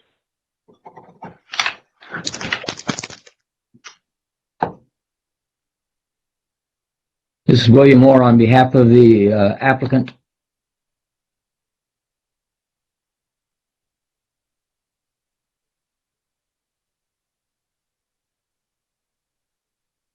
Okay. You have a comment you'd like to make to the commission? Feel free. Yes, I'd like to. Thank you for the opportunity. I do represent the homeowner, Gloria Bertacci. This is her home. It is not a commercial property. And she uses the funds from the short-term rental, which is a valid, lawful use of the property, for both property maintenance and upkeep. She's actually a clinical pharmacist. She's working in the immunization effort that obviously California is undergoing with COVID-19 at present. The short-term rentals that she's anticipating are actually essential workers that are going to work with her on the immunization effort to reach both elderly and nursing home residents in the community. As a homeowner, she notes that while there are, I believe, 23 or 27 people who have signed a letter, how many residents are within a half-mile radius? That's not obviously an overwhelming percentage of the residents in the community she would submit. In fact, she noted in her petition for reconsideration, page 6, that a sheriff's deputy told her that her home was not a nuisance and that they didn't have any problems with how she was doing her short-term rentals. If there are some additional conditions that the commission would deem appropriate, we'd simply ask for notice of those, and the homeowner would try and work through any corrective action. But please keep in mind, this again is her residence. It's not a commercial property. Her short-term rentals do not generate a large amount of income to the property. They do not increase the burden on her neighborhood any more than her neighbors' weddings created an increase in traffic to the community.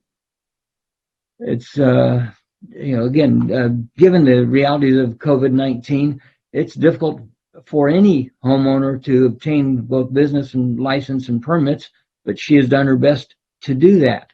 And she's also provided favorable reviews that she's received from past short-time renters, and she attached those to her petition as exhibits 15 and 16. Do the commissioners or staff have any questions?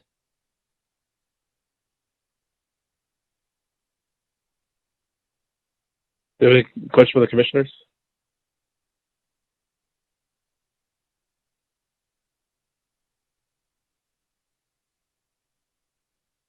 I don't hear any. Do we have any public comments? Yes, we do. We have one public commenter. Okay, let's hear it. Okay.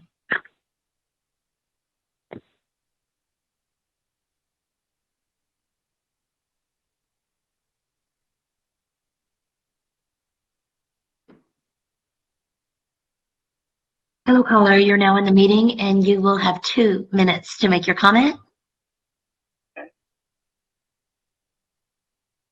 You can start now. Oh, this is Steve. Oh, my name is Jerry Reedy, and I live at 4167 Los Coaches Way. And you should have already received my written comments. Had a chance to look. But I would like to reemphasize, we have a great street and neighborhood with a good mix of older residents, young families. Approval of this short-term rental would be very harmful to the residents, both mentally and physically. Thank you. And that was your only public comment. Verbal, rather. Okay. I'll give the applicant a chance to, if he wants to address that last comment. Well, obviously, if we only have one negative commenter on this project, it suffice it to say that this short-term rental has not stirred up a large negative outpouring from the residents. Only one party made the comment. I don't have a map to tell me how far 4167 is from the specific Ms. Bertacci's residence, but I just don't see where a short-term rental, which again by section is less than 29 days, is causing a mental hardship to someone that's down the street from them. I'd submit it on that.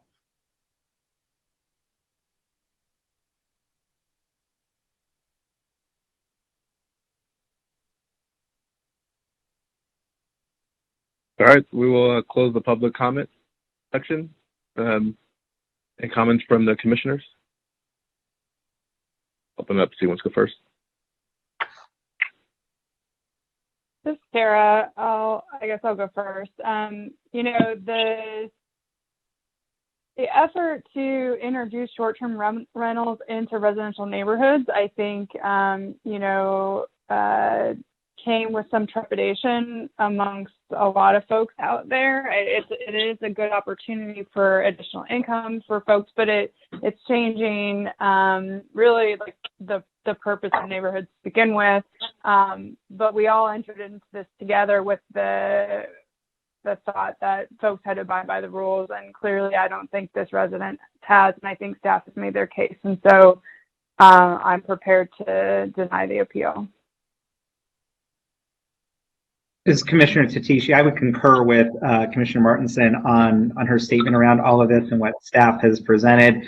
At this point, I don't have a reason to overturn the planning director's decision on this one. This is Commissioner Hom. I would concur with Commissioner Tatishi and Martinson. I think from the staff report and items like that, it's really not the question of, you know, is this a full-time resident? Is how good of a neighbor, or how have you been compliant with the conditions of the previous permit? And I think there's appears to be evidence that it's behavior could have been significantly better. I'll just leave it at that. This is Commissioner Rathel, and I concur with the other commissioners. Someone like to entertain a motion? I'll move to deny the appeal. Commissioner Rathel. I'll second that. I'll second. Oh, go ahead, Peter. Sorry. I'll second. Thank you. Commissioner Hom? Yes. Commissioner Martinson? Yes. And Commissioner Rathel? Yes. Commissioner Tatishi? Yes.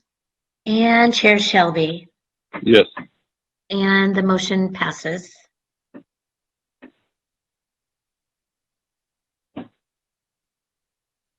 And for the So next item on item, the agenda. Planning Director's report.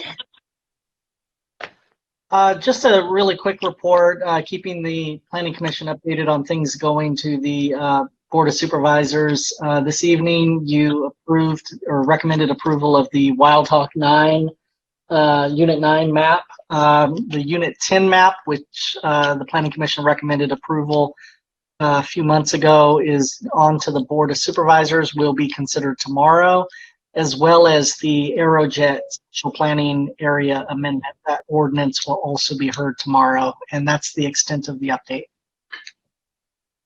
Okay. And then miscellaneous scheduling matters. I don't have, this is Chris Pahuli, I don't have any scheduling matters to update the group on. We will be having meetings, the next few meetings, although none of them will be as long as this one, I promise. And there are no additional public comments. All right, then we'll call this meeting adjourned. Thanks, everybody. Thank you. Thank you. Thank you. Bye. Bye.